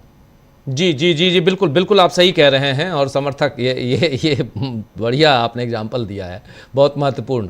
लेकिन अनिल सिन्हा जी आप लगातार बहुत चुपचाप आप सुन रहे हैं, बहुत चुपचाप, मुस्कुरा भी नहीं रहे हैं, बिल्कुल शांत भाव से सुन रहे थे, बहुत गंभीर होके। जरा ये बताइए अनिल सिन्हा जी कि ये ममता बनर्जी का जो अभी कल से लेकर आज तक, और आज प्रेस कॉन्फ्रेंस में जो रुख है, कल 2 बार वो चुनाव के समय, काउंटिंग के समय 2 बार वो अपीयर हुई, कैमरे के सामने आई। एक बार उन्होंने वीडियो शेयर किया जिसमें उन्होंने बताया कि आखिरी समय तक आप लोग रहिए, अपने जो कार्यकर्ता हैं, समर्थक हैं, उनमें जोश भरने की कोशिश की। और दूसरी बार वो दिखी जहां पर, जिसके बाद उन्होंने बताया है कि उन्हें धक्का मारा गया, उन्हें पीटा गया और उसके बाद वहां से उनको हटा दिया गया, सेंटर में अंदर जाने नहीं दिया गया। तीसरी बार आज वो प्रेस कॉन्फ्रेंस की 4 बजे, और उस प्रेस कॉन्फ्रेंस में उन्होंने जो बातें कही हैं हम लोग उसको देख रहे हैं, उसी पे भी डिबेट कर रहे हैं, बात कर रहे हैं। एक ब्रॉडर वे में अगर इस चर्चा को ले जाया जाए तो यहाँ पर अब यहाँ से आगे की तस्वीर आपको क्या दिखाई देती है? विपक्षी तस्वीर क्या दिखाई देती है? पश्चिम बंगाल में ममता बनर्जी की तस्वीर क्या दिखाई देती है? इस तो कहना पड़ेगा, मतलब मैं ममता बनर्जी, आप तो जानते ही हैं कि मैं ममता बनर्जी के बहुत खिलाफ हूँ उनकी राजनीति के। और ये भी मैं कहूँगा क्या कि वो जिस तरह से उनका अपॉर्चुनिस्टिक पॉलिटिक्स रहा, एनडीए वगैरह, वो सब के खिलाफ है, सुना ही आपने, मैंने कहा भी है कि उनका एक अंडरहैंड डीलिंग है। लेकिन ये जो उनका मूव है ना, वो एक साबित करता है कि एक रियल प्रैक्टिकल पॉलिटिशियन है, और ये जो लॉजिकल कंक्लूजन होना चाहिए था चुनाव आयोग के खिलाफ, जो लॉजिकल फाइट होनी चाहिए थी, उन्होंने अनाउंस कर। और ये फाइट का इंतजार हम लोग लंबे समय से कर रहे थे कि आप कोर्ट में जा रहे हैं, आप जो है दरखास्त दे रहे हैं, आपकी राहुल गांधी उसका निकाल रहे हैं लगातार कि कितना, कहाँ सीट वोट चोरी हुई, कर्नाटक में कैसे हुआ सीट, ये सब, ये हरियाणा में कैसे उन्होंने बदल लिया, ये सारा कुछ जो है, मतलब वोटर लिस्ट कैसे चेंज किया, घुसा दिए एक आदमी 5 जगह, एक जगह सैकड़ों आदमी रह रहे हैं, ये सब जो है तो फर्जी, मतलब वोटर लिस्ट का, ये सारे लोग मुद्दे उठा रहे हैं। लेकिन जब समय आया, जैसे रामपुर में हो गया, अखिलेश यादव ने कुछ नहीं किया, हाँ मार्करवाड़ी में हो गया, बाकायदा तैयारी की हुई थी मार्करवाड़ी के लोग, लेकिन एनसीपी ने, शरद पवार जी ने उसको रोक दिया, और उसके लोग फाइट करने के लिए वहां भी उसको चैलेंज करने जा रहे थे, जो डिस्क्रिपेंसी थी इसमें, मतलब वोटिंग में जिस तरह से हुआ था, उसको जो किया था, उसके लिए भी जो जा रहे थे उसको भी उन्होंने रोक दिया। ये पहली बार है, बाद में जहां भी ये हुआ, इलेक्शन हुआ, कांग्रेस ने भी एक्सेप्ट कर लिया। जैसे हरियाणा को ऑफिशियली प्रेस कॉन्फ्रेंस में कहा था राहुल गांधी ने कि हम इसको एक्सेप्ट नहीं करते हैं इस रिजल्ट को, लेकिन उसको आपने ग्राउंड पर एक्सेप्ट कर लिया। बल्कि मुझको जहां तक याद आता है, पता नहीं उसमें शपथ ग्रहण में गए थे यानी, और अब बिहार में तो कर ही लिया। बिहार में तो आपकी इतनी बुरी हालत हुई, आंदोलन भी आपने किया, लेकिन आपने रिजल्ट को आराम से एक्सेप्ट कर लिया, तेजस्वी और कांग्रेस दोनों ने। तो ये पहली बार जो लॉजिकली डिफाई करना था कि ये मैं नहीं मान, ये इन्होंने बोल दिया। और ये एक बिग पॉलिटिकल ये है, क्या कहते हैं, मूव है, पॉलिटिकल मूव है। और प्रोटेस्ट का इससे बेहतर और इससे, मतलब ऐसे, इसके अलावा कोई उपाय नहीं। तो उन्होंने वो उपाय कर लिया कि अब वेट नहीं करना है, हमने बोल दिया कि भाई आपको एक्सेप्ट नहीं करना। इसमें अभी भी, हालांकि जो उनके डिकोड अगर करेंगे प्रेस कॉन्फ्रेंस में, एक चीज अभी भी हमको ओमिनस लगता है कि वो अभी भी केजरीवाल और ये, मतलब कांग्रेस को बैलेंस करने का उनका जो आइडिया है, शी शुड ड्रॉप इट, वो जो है, अदरवाइज वो फिर फाइट। तब इसका मतलब है कि बहुत छोटे समय के लिए फाइट करेंगी और फिर उसके बाद बैठ जाएंगे। तो इसीलिए ये डर है अभी बना हुआ। अभी वो टेम्पो बनाए रखना चाहती हैं और जो उन्होंने अनाउंस किया है, अगर ये इस पर उन्होंने अमल किया तो ये ग्रेट पॉलिटिकल मूव होगा। कम से कम रास्ता वो खोल देंगी इसको, इस इलेक्शन कमीशन को रिजेक्ट करने का। अच्छा, अब एक दो पॉइंट और दूसरे पर कहूंगा मैं। एक तो मैं प्रशांत जी से तो पूरी तरह सहमत हूं। कल जितने चैनल पर मैं गया सब में मुझको कहना पड़ा कि ये पुअर काइंड ऑफ एनालिसिस है, ये पुअर जर्नलिज्म है कि जब रिजल्ट आ गया तो आप उसको रेशनलाइज करते हो।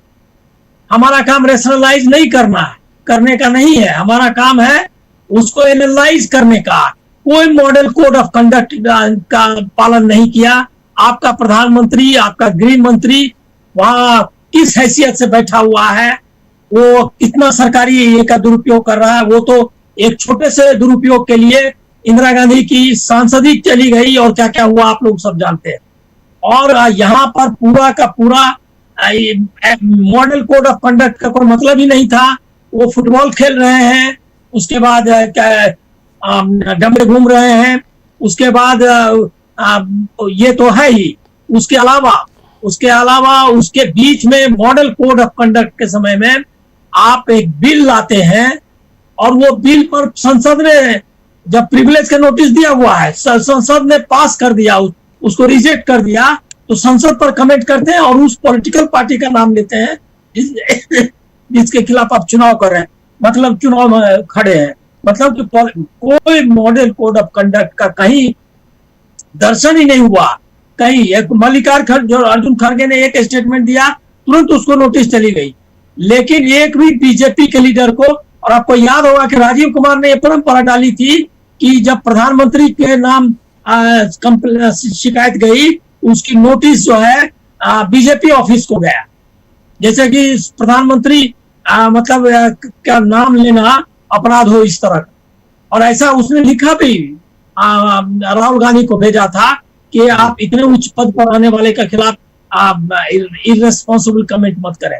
तो इलेक्शन कमीशन न मॉडल कोड ऑफ कंडक्ट लागू कर रहा है, न इलेक्टोरल रोल के बारे में कोई ट्रांसपेरेंसी रख रहा है। और वो तो लास्ट में आपने ही देखा, जैसे ही मैं उस समय तक मान रहा था कि इनका अंडरहैंड डीलिंग हो रही है और ममता बनर्जी कब एक दूसरे को 1-to-1 करके जीतना चाहती है। लेकिन जब इलेक्शन ऑब्जर्वर्स सेंट्रल गवर्नमेंट से काउंटिंग ऑब्जर्वर्स भेजने का ईसीआई ने तय किया, उस समय मेरा साफ हो गया कि अब वो इलेक्शन रिग करना चाहता है आयोग, इसके अलावा कोई नहीं है। क्योंकि आप टोटल वेस्ट बंगाल गवर्नमेंट आपका है। जब जैसे ही मॉडल कोड ऑफ कंडक्ट लागू हो गया, उस सीएम नहीं है, ममता बनर्जी केयर टेकर है और सारा एडमिनिस्ट्रेशन है इलेक्शन कमीशन के पास। उसके बाद आप जो है कह रहे हैं कि हम यहाँ के लोगों को इलेक्शन हम भेजेंगे। और इसका मतलब क्या है कि आप देखिए, आप लोगों से सीनियर जर्नलिस्ट हैं, एक डेपुटेशन के लिए 15 चिट्ठियां करनी पड़ती है कि आप ये आदमी को हमको बहाल करना है। वो यहाँ जाएगा, उसका टीएडीए क्या होगा, उसका क्या कहते हैं पावर होगा, और सारा उसके ऑफिस से लेकर के 15 चिट्ठी जो है वो पर साइन करना होता है, तब जाकर के किसी का डेपुटेशन होता है।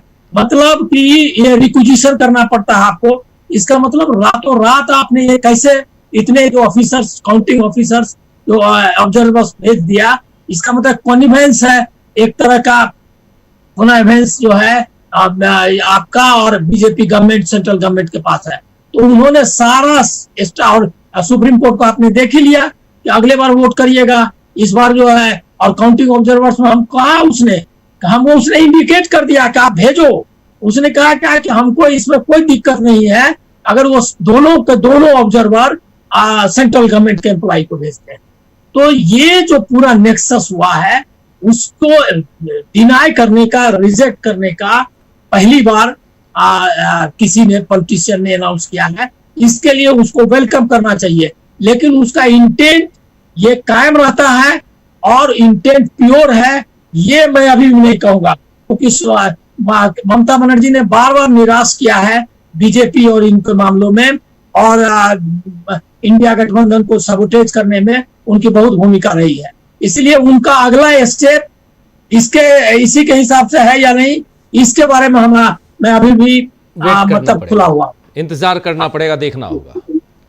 जी इंतजार करना पड़ेगा, देखना। अमलेंदु जी बहुत देर से आप सुन रहे हैं ममता बनर्जी, और क्या लगता है जो अभी अनिल सिन्हा जी कह रहे हैं कि वेट करना पड़ेगा, इंतज़ार करना पड़ेगा, ममता बनर्जी का रुख क्या रहता है, उनका इंटेंट सही है गलत है, अभी तो सही है, आगे क्या करती हैं। अरविंद केजरीवाल का जिक्र भी आया, और ओवरऑल जो कुछ हो रहा है, हालांकि इसके बाद अभिषेक बनर्जी ने भी बाइट दी है, वो भी सुनेंगे, लेकिन पहले अमलेंदु जी आपकी बात। देखिए राजीव जी, अभी जो ममता बनर्जी का मूव है, मुझे लगता है कि वो बेहतर मूव है, और उन्होंने एक बहुत ही सही कदम इस समय उठाया है। और राजीव जी, जब ममता बनर्जी इस समय केयर टेकर चीफ मिनिस्टर हैं, अब ठीक है, राज्यपाल के हस्ताक्षर से सरकार बर्खास्त हो जाएगी, वो अगली चीज होगी, लेकिन ममता बनर्जी खुद इस्तीफा नहीं देंगी। तो ये भी राजीव जी एक प्रतिवाद है कि आपने जिस तरीके से हमको हराया है, हम इस हार को स्वीकार नहीं करते और हम एक लड़ाई लड़ने के लिए तैयार हैं। तो ये राजीव जी एक उनका अच्छा कदम है, और इसके जरिए फिर लड़ाई का रास्ता एक खुलेगा। और सीधी सी बात है कि चुनाव आयोग इस समय चूंकि एक पार्टी है, और जैसा कि मैंने पहले भी कहा कि वो मोदी जी के नेतृत्व में ज्ञानेश कुमार जो है चुनाव लड़ रहे थे ममता बनर्जी से, तो ये ममता बनर्जी का प्रतिवाद ज्ञानेश कुमार और नरेंद्र मोदी दोनों के खिलाफ है। और उन्होंने साफ साफ कहा भी है कि भाई जिस तरीके से मिलकर सबका, राजीव जी ममता बनर्जी ने जुडिशरी के ऊपर भी सवाल उठाए हैं आज, कि जुडिशरी भी जो है वो कंप्रोमाइज्ड है। तो जुडिशरी के ऊपर भी राजीव जी सवाल उठने चाहिए, क्योंकि अगर मेरा अपना मानना यह है राजीव जी कि संविधान तो खत्म, खैर क्या करेंगे और कैसे करेंगे, जैसा प्रशांत जी कह रहे थे कि संविधान को निष्फल कर दिया जाएगा, संविधान के साथ कुछ करने की आवश्यकता ही नहीं है। ये जो जज साहिबान तमाम पहुंचे हैं राजीव जी, नमस्ते सदा वस्ते करते हुए, यही सब संविधान की सत्यानाश कर देंगे, और कर रहे हैं। क्योंकि जो संविधान के कस्टोडियन हैं राजीव जी, बाढ़ जो है वो खेत को खाने लगी है। जो कहावत है ना कि बाढ़ ही खेत को खाने लगी है, तो बाढ़ जो है वो खेत को खाने लगी है। मुझे लगता है कि राजीव जी सुप्रीम कोर्ट से जिस तरीके की टिप्पणियां आती हैं, जिस तरीके के फैसले आ रहे हैं, वही बहुत ज्यादा खतरनाक हैं। आप बताइए, ऐसे ऐसे जज हैं राजीव जी जो कहते हैं कि संविधान से सेक्युलर और समाजवाद शब्द हटा देना चाहिए, और वो सुप्रीम कोर्ट आ जाते हैं जो ये बातें कहते हैं। तो ऐसे जज साहिबान क्या संविधान की रक्षा करेंगे? इसको लेकर राजीव जी बड़े सारे सवाल हैं। आप बताइए, आप तो कह रहे हैं साहब, सिन्हा जी ने कहा कि जज कहते हैं साहब आपने जो चुनाव कहता है ये प्रधानमंत्री के जैसे पद पे बैठे हुए आपने व्यक्ति के लिए दिया। अरे सुप्रीम कोर्ट का जज डाइस पे बैठकर सावरकर के स्तुतिगान करता है, और राहुल गांधी को बताता है कि आपकी दादी ने ऐसा किया था और आपने क्या कर दिया। तो राजीव जी, भांग तो सारे कुएं में घुली हुई है। तो राहुल गांधी जो कह रहे हैं कि सारी संस्थाएं जो हैं वो कंप्रोमाइज है, तो ये बहुत खतरनाक स्थिति है। और इसीलिए राजीव ममता बनर्जी ने पिछले क्या किया और पहले क्या किया, और मार्क्सवादी कम्युनिस्ट पार्टी ने क्या किया, अब क्या किया, राहुल गांधी यही सुबह ट्वीट कर रहे हैं कि ये छोटे छोटे जो आपके मतभेद हैं इनको किनारे रखिए, बड़ा खतरा देखिए। ममता बनर्जी अगर पिटेंगी राजीव जी, तो उससे क्या लोकतंत्र बहाल हो जाएगा? मार्क्सवादी कम्युनिस्ट पार्टी सरकार में आ जाएगी, या कांग्रेस वहां सरकार बना लेगी? ममता बनर्जी पिटेंगी? अगर ऐसे आती हो तो 5 बार पीटो ममता बनर्जी को, हम भी चलेंगे पीटने के लिए कि भाई वहां मार्क्सवादी कम्युनिस्ट पार्टी की सरकार आ जाएगी और कांग्रेस की सरकार आ जाएगी ममता बनर्जी को पीट के। अभी बीजेपी पीट रही है, चलो हम भी चलते हैं पीटने के लिए, कम से कम सरकार आ जाए बंगाल में, राहुल गांधी प्रधानमंत्री बन जाए ममता बनर्जी को पीट के। तो ये राजीव जी बड़े फलक पर सोचने की आवश्यकता है। हमारे मतभेद निश्चित तौर पर, ऐसा नहीं है कि वहां कांग्रेस नहीं लड़ी ममता बनर्जी के खिलाफ, बहुत सख्त टिप्पणी राहुल गांधी ने चुनाव के दौरान ममता बनर्जी के खिलाफ की थी, और तृणमूल कांग्रेस की तरफ से भी ममता बनर्जी के खिलाफ सख्त टिप्पणी आई थी। चुनाव का समय था, लेकिन कल रात से ही राहुल गांधी ने जो ट्वीट किया और जिस तरीके से कहा, और आज सुबह राजीव तो कांग्रेस के लोगों को भी इसमें शामिल कर रहे हैं, पहले उन्हीं को शामिल करना है अपने ट्वीट में कि कांग्रेस के अंदर के कुछ लोग और अन्य लोग। तो ये राजीव जी जो राहुल गांधी ने नजरिया अपनाया है, निश्चित तौर पर वो नजरिया अपनाने की आवश्यकता है, क्योंकि खतरा इस समय जो है सिर्फ ये नहीं है कि ममता बनर्जी जो है वो चली गई सरकार से, उनको हरा दिया गया। ममता बनर्जी तो एक मोहरा है, हारा तो लोकतंत्र है, हारा इस देश का आवाम है। बिल्कुल, वो 90 लाख मतदाता हारे हैं जिनका SIR के जरिए नाम काट दिया गया। ममता बनर्जी कहां से हारी है? हारा मतदाता है, लोकतंत्र हारा है, संविधान हारा है। न्याय हारा है। तो देखिए, ये जो राजनीति सवाल जो है लोग भी, कोई भी जिनको पीटा जा रहा है, वो नहीं ममता बनर्जी हैं, न ही वो नरेंद्र मोदी हैं, न ही अभिषेक बनर्जी हैं, न ही अमित शाह हैं, जो कह रहे थे उल्टा लटका देंगे। आखिर एक आम परिवार है, आम जनता है, आम वोटर है, वो पीटा जा रहा है, वो परेशान हो रहा है, वो प्रताड़ित हो रहा है। अगर महंगाई बढ़ती है तो इनकी जेब, हमारी जेब, आपकी जेब, हम लोग परेशान होते हैं। ये उनको क्या है, 12 करोड़ की कार में घूमेंगे, 15 करोड़ के जहाज में 1500 करोड़ के जहाज में घूमेंगे, उनका क्या जाता है। लेकिन आम जनता का क्या हो रहा है ये देखना हो। खैर, जरा सुनते हैं, जल्दी से कार्यक्रम के समापन की ओर चलते हैं। अभिषेक बनर्जी को सुनते हैं, अभी अभी उन्होंने बाइट दी है, और फिर प्रफुल्ल जी आपके पास आता हूं, फिर प्रशांत जी और अनिल जी आप सबके पास जल्दी जल्दी आता हूं। पहले जरा सुन लेते हैं अभिषेक बनर्जी को। सबका प्रोटेस्ट करने का हक होता है और किस तरीके से वो प्रोटेस्ट करेंगे वो उनका अधिकार है। अब जो कॉम्पिटेंट अथॉरिटीज है उनको क्या करना चाहिए वो तय करेंगे। उन्होंने, ममता जी ने साफ बताया है कि जिस तरीके से चुनाव में लूट मचाया गया है, हम हारे नहीं है, जिस तरीके से लूट के हराया गया है। मैं आपको मतलब सुबह से मैं ऐसे 100 कैंडिडेट से बात कर चुका हूं जो मुझे कह रहे हैं कि 17C फॉर्म पहले भी कहा हूं, मैं फिर कह रहा हूं कि ईवीएम, जो ईवीएम में वोट होता है वो शायद ना मैनिपुलेट हो, लेकिन ईवीएम्स कैन बी रिप्लेस्ड। तो बहुत जगह से हमारे पास फीडबैक आया है और ये रिटर्निंग ऑफिसर को काउंटिंग वाले दिन पे जमा भी दिया गया है कि जिस ईवीएम पे वोट हुआ है, जब उसको काउंटिंग टेबल पे मैच कर रहे हैं तो सीरियल नंबर 17C के साथ मैच ही नहीं कर रहे। ऐसे 10 ईवीएम कल्याणी से आया है, मेमरी से आया है, और इनका सारा चिट्ठी जमा हुआ है। ऐसे 100 काउंटिंग सेंटर्स है, 100 एसीज है, जहां पे आप अगर कोर्ट में जाओगे, चैलेंज करोगे, तो 2 बजे के बाद सारे काउंटिंग एजेंट्स को हटा दिया गया, मार के भगा दिया गया, और वो सारे सीसीटीवी फुटेजेस में रिकॉर्डेड है। आप मुझे बताइए, 2 बजे तक जहां पे 90%, 80% काउंटिंग कंप्लीट होना चाहिए, आप कल टाइम स्टैम्प देख लीजिए इलेक्शन कमीशन का, दोपहर को 2 बजे तक, 2:30 बजे तक सिर्फ 4 राउंड काउंटिंग हुआ था, और 20 राउंड बाकी है, कहीं 24 राउंड बाकी है, कहीं 25 राउंड बाकी है, कहीं 18 राउंड बाकी है। मतलब 10%, 15% आपने काउंटिंग करके वो लीड दिखा दिया और माहौल ऐसे बना दिया मीडिया के सहायता से कि ये दिखाने के लिए कि बीजेपी जीत चुकी है। और जोर जबरदस्ती, वहां पे कोई स्टेट का आदमी था नहीं। आप जिसको बिठाए काउंटिंग ऑब्जर्वर सेंटर का आदमी है, माइक्रो ऑब्जर्वर सेंटर का आदमी है, रिटर्निंग ऑफिसर इलेक्शन कमीशन ने बिठाया है, स्टेट के आदमी को हटा के अपने खास लोगों को बिठाया है। अच्छा, जो गार्ड कर रहे हैं दे आर पैरामिलिट्री फोर्सेस। तो सारे सेंटर के लोग, स्टेट का कोई है ही नहीं। मैं पूर्व मेदिनीपुर में मैं आपको बता रहा हूं, नहीं मान रहे हैं।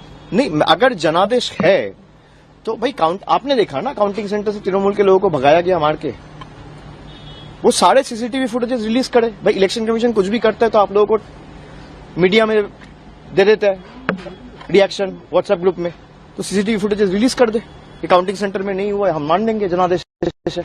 मेरा चैलेंज है, सीसीटीवी फुटेज काउंटिंग सेंटर का मैं 100 ऐसे देता हूं आपको एसी, इलेक्शन कमीशन 10 रिलीज कर दे।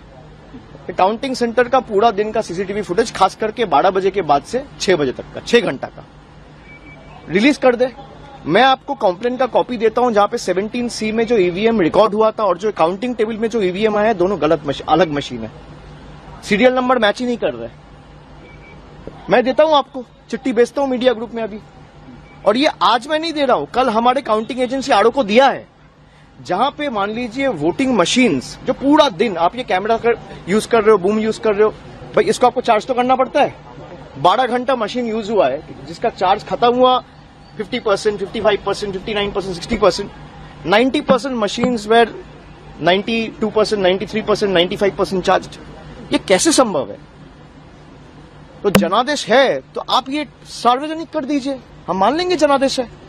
और जनादेश चाहे तृणमूल को 80 सीट मिले, 8 सीट मिले, 100 मिले, 150 मिले या 2 मिले, भाई हम वो सर झुका के लोग जो आदेश देंगे हम वो मानेंगे, और लोकतंत्र का यही खासियत है। लेकिन जिस तरीके से आपने माहौल बना के लोगों को वोटर लिस्ट से बाहर करके जोर जबरदस्ती कभी ईडी, कभी सीबीआई, कभी एनआईए से जिनको नोटिस दिया, और ऐसे भी लोग हैं जो काउंटिंग एजेंट्स थे कल, उनको भी नोटिस गया ताकि वो काउंटिंग में नहीं जा पाए। खाली आप चुनाव आयोग को बोलो कि भाई मैं 100 नाम देता हूं, आप 12 से लेकर 6 बजे तक का सीसीटीवी फुटेज रिलीज कर दो। सीसीटीवी तो था ही, मैं गलत प्रूव हो जाऊंगा, आपके सामने आके माफी मांग लूंगा। तो ठीक है, इसमें पार्टी में चर्चा होगी और आने वाला दिन में जो भी होगा एक फैक्ट फाइंडिंग कमेटी हम लोग बनाए। तो सुन रहे थे आप, यहां पे साफ साफ ये कह रहे हैं और एक बहुत बड़ी बात कह रहे हैं कि सीसीटीवी फुटेज आप दे दीजिए, ईवीएम के नंबर तक गलत हैं।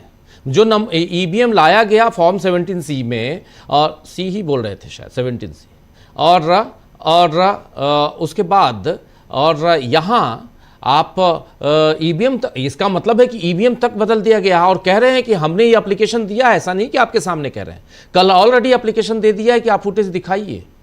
ये छोटा मोटा आरोप नहीं है प्रफुल्ल जी। नहीं, ये तो चुनाव में धांधली तो हुई ही है और इसकी तो चर्चा हम पहले भी कर चुके हैं। ये तो चुनाव नहीं बल्कि केंद्र सरकार का राज्य सरकार पर अभियान था। भारतीय जनता पार्टी तो चुनाव लड़ नहीं रही थी, प्रधानमंत्री और गृह मंत्री पदेन लड़ रहे थे, और वो यहाँ पर जिस तरह का डेरा डाले हुए थे, पूरा देश उसको देख रहा था। जो राज्य इकाई है, राज्य इकाई की तो भारतीय जनता पार्टी कहीं दिख ही नहीं रही थी। मान लीजिए कि अगर देश में जो भारतीय जनता पार्टी की सरकार नहीं होती केंद्र में, तो क्या इतना सारा कुछ कर पाते? इतने फोर्स डिप्लॉयमेंट, इतने तरह का चुनाव आयोग का दुरुपयोग और इतनी तरह की व्यवस्थाएं नहीं कर पाते। तो जाहिर है कि मैं तो कल भी कह चुका हूं कि पावर पोल्यूटेड पॉलिटिक्स चल रही है, पावर से पोल्यूटेड की गई पॉलिटिक्स चल रही है, और इसका ये नतीजा होना था। इन्होंने जो कहा अभी प्रेस कॉन्फ्रेंस में कहा, वो बिल्कुल सही बात कहा। ऐसा अक्सर होता है कि उसका नंबर नहीं मिलता है, और उसका नंबर तो जो प्रिजाइडिंग ऑफिसर, और एक बात होती है, प्रिजाइडिंग ऑफिसर का जो मानक सिग्नेचर है, जो उसका कोई रिकॉर्ड इस तरह का होता है कि नहीं होता है, जो सिग्नेचर होता है पता नहीं यहाँ पर क्या होता है। लेकिन मैं ये कह रहा हूँ कि नंबर बदल दिए गए, इसका मतलब है वो रिप्लेस हुआ है, क्योंकि 17C में सभी पोलिंग एजेंट का हस्ताक्षर होता है, जिस पर उन लोगों का विश्वास होता है कि हमारे पार्टी का पोलिंग एजेंट है, इसका हस्ताक्षर है, तो सही है।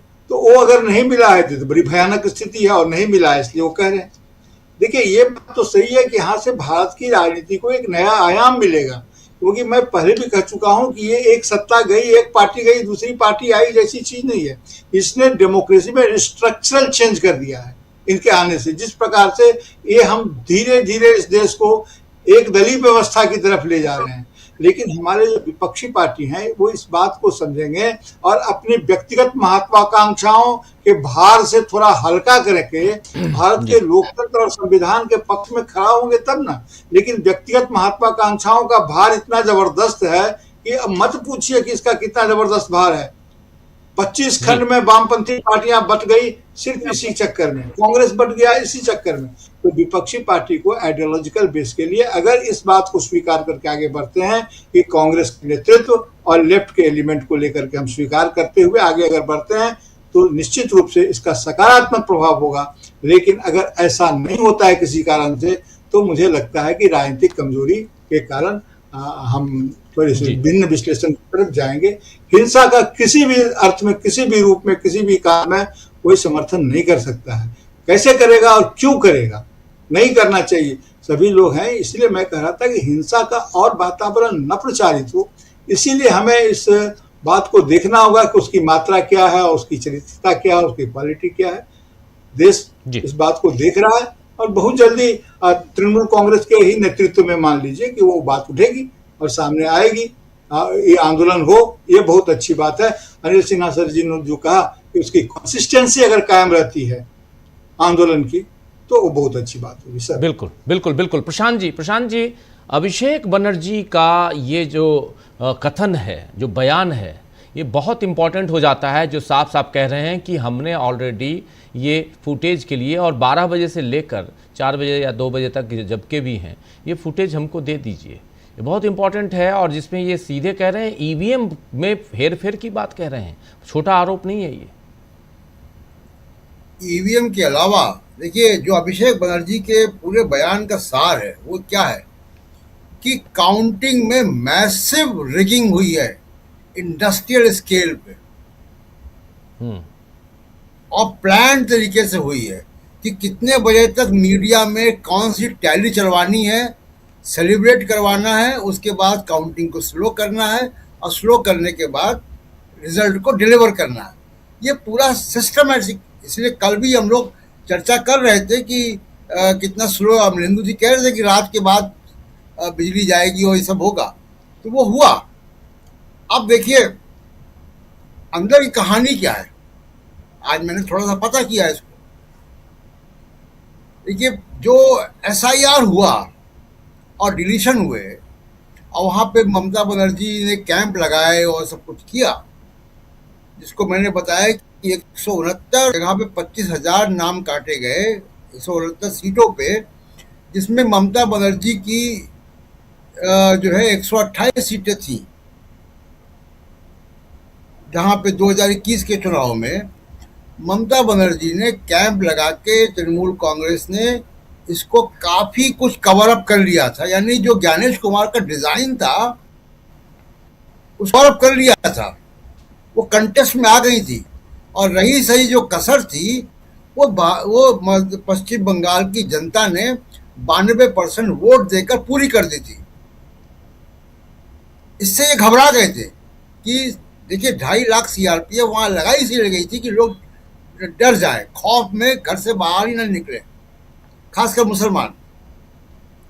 तो वो डिफीट हो गया जब, तो ये पैनिक में ये एक जो है किया गया और इसीलिए ऑब्जर्वर बदलने का और सुप्रीम कोर्ट और सब कुछ किया गया। ये तभी हुआ कि जब देखिए अब सेंट्रल ऑब्जर्वर की बात 92% की पोलिंग के पहले नहीं आई थी, ये उसके बाद आई है। ये उस पीरियड के गैप के बीच बाद 4 दिन का गैप रखा गया काउंटिंग और पोलिंग के बीच में। तो ये पूरा जो अभिषेक बनर्जी कह रहे हैं उसमें बात में वजन है और दिख रहा है, सर्कमस्टेंशियल एविडेंस है कि मैसिव रिगिंग काउंटिंग में हुई है, क्योंकि ममता बनर्जी ने काफी हद तक जो है वो गैप को मैनेज कर लिया था, जो गैप ज्ञानेश कुमार चाहते थे क्रिएट करना। इसलिए आप देखिए कि एग्जिट पोल के बाद भी जो हम लोग के विश्लेषण थे और जो फीडबैक हमको मिल रहा था वो फीडबैक यही था कि जो 92% वोटिंग हो गई है और दोपहर के 1 बजे तक 96% कई जगह वोटिंग हो गया, कई पोलिंग बूथ में, वो पूरा स्पष्ट संदेश था। इसलिए मैसिव रिगिंग की बात जो है वो अनफाउंडेड नहीं है, संभव है और उसका ट्रेंड दिख रहा है। तो अब देखिए जब ममता बनर्जी ने अनाउंस कर दिया है, तो ममता बनर्जी के अनाउंसमेंट के बाद अब विपक्षी दलों में एक फ्रेमवर्क बनेगा और ये लड़ाई को मैं गंभीरता से देखता हूं, क्योंकि ये भारत के डेमोक्रेसी को, संविधान को रिक्लेम करने की लड़ाई है। और इसमें पीछे आगे क्या हुआ है इसमें हमको ज़रा कम जाना चाहिए। राजीव जी आप भी गाड़ी चलाते हैं, मैं भी ड्राइव करता हूँ, तो जो पीछे देखने वाला शीशा होता है वो छोटा होता है, सामने देखने वाला शीशा गाड़ी में बड़ा होता है, तो सामने देख के गाड़ी चलाई जाती है। और एक आखिरी बात ये देखिए, एक किसी कहीं पे भी किसी बाजार में, किसी दफ्तर के सामने CRPF का एक जवान अगर राइफल लेके खड़ा है, किसी की हिम्मत नहीं है, किसी गुंडे की, बदमाश की, किसी भीड़ की हिम्मत नहीं कि कुछ कर पाए।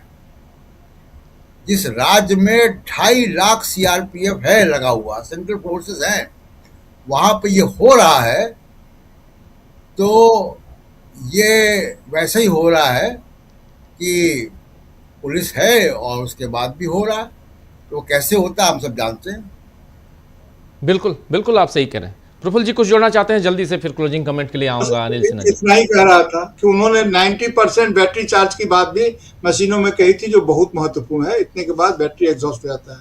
और दूसरी बात ये कह रहा हूँ कि प्रशांत सर का तर्क बहुत ही शानदार मुझे लगा कि पीछे का बैक मिरर हमेशा छोटा होता है, विंड स्क्रीन बड़ा होता है, लेकिन सर आंख न छोटी होती है न बड़ी होती है। थैंक यू जी, दूर दृष्टि रखिए। खैर आना चाहता हूँ अनिल सिन्हा जी क्लोज करते हैं। अरे देखिए एक चीज तो है कि अभी जो वायलेंस है ये मुझको लग रहा है कि उसके पहले का वायलेंस है, बड़े वायलेंस का इंतजार कर रहा है पश्चिम बंगाल, ये मेरा अंदाजा है। और ये जो लोग हैं, पुलिस जो वहां है, ये हो सकता है कि रिप्रेशन की ओर जाए, इसके लिए भी तैयारी करनी चाहिए, क्योंकि इसको ये मतलब जो रेजिम है अभी, ये प्रोटेस्ट को बर्दाश्त नहीं करता है। तो इसीलिए अभी चिंता जो है, मतलब ये सिर्फ नहीं है क्या कि मामला यही खत्म हो गया है, वो आपको एक्सेप्ट कराता है। अभी तक कोई नहीं, चूंकि अदालत में आपका कुछ होता नहीं है, मीडिया उनके साथ है, पूरा तंत्र को कब्जा कर लिया है। अभी तक यही होता है कि वो रिगिंग करके इलेक्शन जीत लेते हैं और उसके बाद सब चीज नॉर्मल हो जाता है। और इस बार ममता बनर्जी ने एक कम से कम जो सबसे बड़ी चीज की है कि उसने इसके प्रोटेस्ट का एक रास्ता निकाल लिया है। ये अभी तक किसी के दिमाग में भी नहीं आया होगा कि हमको रिजिग्नेशन नहीं देना है, और ये काम बहुत बड़ी बात है, क्योंकि इससे बहुत सारे कॉन्स्टिट्यूशनल इंप्लीकेशंस भी इसके होने हैं। ऐसे आसानी से आप बर्खास्त नहीं कर सकते सरकार को, और सरकार बर्खास्त करेंगे तो आपको फिर वहां राष्ट्रपति से आदेश लेना पड़ेगा और राष्ट्रपति शासन लगाना होगा। स्टेट का गवर्नमेंट ऐसे बर्खास्त गवर्नर नहीं कर सकता है बिना वो राष्ट्रपति के आदेश के।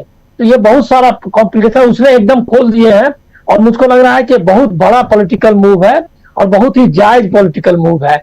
बस मैं इतना ही खाली वेट करने के लिए कहता हूं, क्योंकि वो जो उनका जो वैसिलेशंस है, जो उनका जो कमिटमेंट है टुवर्ड्स ये क्या कहते हैं अपोजिशन यूनिटी, और जो उनका हेट्रेड है अगेंस्ट क्या कहते हैं लेफ्ट, और उनका जो प्रॉक्सिमिटी रहा है इसके बीजेपी के, अभी चूंकि उनको लग रहा है बिट्रे किया उसने और धोखाधड़ी हो गई तो वो लड़ रही है। तो ये जो है ये टेम्पो बरकरार रहे, इसी की कामना करनी चाहिए, और यही एक रास्ता हो सकता है असहयोग। और ये एक तरह का असहयोग है कि हम जो है हम नहीं मानते, आपने जो दिया है और आपको जो करना है आप अपना करते रहिए। बहुत बढ़िया मूव है और इसको वेलकम करना चाहिए। एक लास्ट पॉइंट मैं कहूंगा, ये जो रेशनलाइजेशन सब करने लगता है ना, कि वो जो ये सीट्स के बारे में, वो कई लोगों ने वो भी किया है कि कैसे 20,000 से जीत गया और कैसे 5,000 से। अरे कोई 20,000 25,000 का नहीं, पूरा का पूरा रीड कर लिया है। और उसके बाद जो है मैं एक सवाल का जवाब छोड़ देता हूं आप लोगों पर कि उसके खिलाफ एंटी इनकम्बेंसी थी, लेकिन मोदी को क्यों वोट करेगा, बीजेपी को क्यों वोट करेगा बंगाल की जनता? एकाएक उसने रविन्द्रनाथ टैगोर को भी फेंक दिया है, उसने सबको भूल गए, और एकाएक वो जो है तो क्या कहते हैं जय श्री राम हो गए, कालीघाट नहीं जाकर अयोध्या जाएंगे और टिकट कटा लिया। ऐसा सांस्कृतिक और क्या कहते हैं राजनीतिक व्यापक परिवर्तन 1 या 2 दिन के अंदर हो गया, तो भाई हम लोग को भी घर बैठ जाना चाहिए। जी बिल्कुल सही कह रहे हैं। और जब आप ये कह रहे हैं तो एक आप लोगों के लिए एक सूचना और दे रहा हूँ। आप अयोध्या का नाम ले रहे थे, कालीघाट न जाके अयोध्या क्यों जाएंगे? अभी मोदी जी ने थोड़ी देर पहले एक ट्वीट किया है, देश भर के अपने अन्नदाता भाई बहनों के कल्याण के लिए हम पूरी तरह से प्रतिबद्ध हैं। इसी कड़ी में आज 2026-27 के सीजन के लिए गन्ने का उचित एवं लाभकारी मूल्य 365 रुपये प्रति क्विंटल निर्धारित करने की मंजूरी दी गई है। इससे जहां करोड़ों गन्ना किसानों को लाभ होगा, वहीं चीनी मिलों और इस क्षेत्र से जुड़े लाखों श्रमिकों को भी फायदा मिलेगा। समझ गए? उत्तर प्रदेश में चुनाव है, अब इसके बाद उत्तर प्रदेश में चुनाव है। गन्ना किसान, गन्ना की बात, गन्ने को का मिनिमम सपोर्ट प्राइस, इन सब को लेकर 2022 में बहुत लड़ाई हुई थी। आपको याद होगा उस समय गन्ना इशू था, बहुत बड़ा इशू, और अब एक चुनाव निपट गया, निपटा लिए। अब उत्तर प्रदेश की तरफ देखो, क्योंकि अगला चुनाव उत्तर प्रदेश है। गन्ना किसानों की जय हो। और इस पर और आप कह ही रहे हैं कि कालीघाट न जाकर आप अयोध्या जाएंगे, टिकट कटा लिए। तो ये सब इसलिए क्योंकि अब पूरा फोकस उत्तर प्रदेश पे होगा, क्योंकि अभी तो ममता बनर्जी को वहाँ से सत्ता से हटाया है। अखिलेश यादव, राहुल गांधी ने मिलकर 240 सीटों पे ले आए, जिसमें उत्तर प्रदेश का 80 सीटों में से बहुत बड़ा योगदान था दोनों का। अब उससे इनकी सीटें न बढ़ जाए या सत्ता परिवर्तन न हो जाए तो बिल्कुल किनारे लगाना है अखिलेश यादव को। ये सब रणनीतियां अभी से शुरुआत उसकी हो जाएंगी।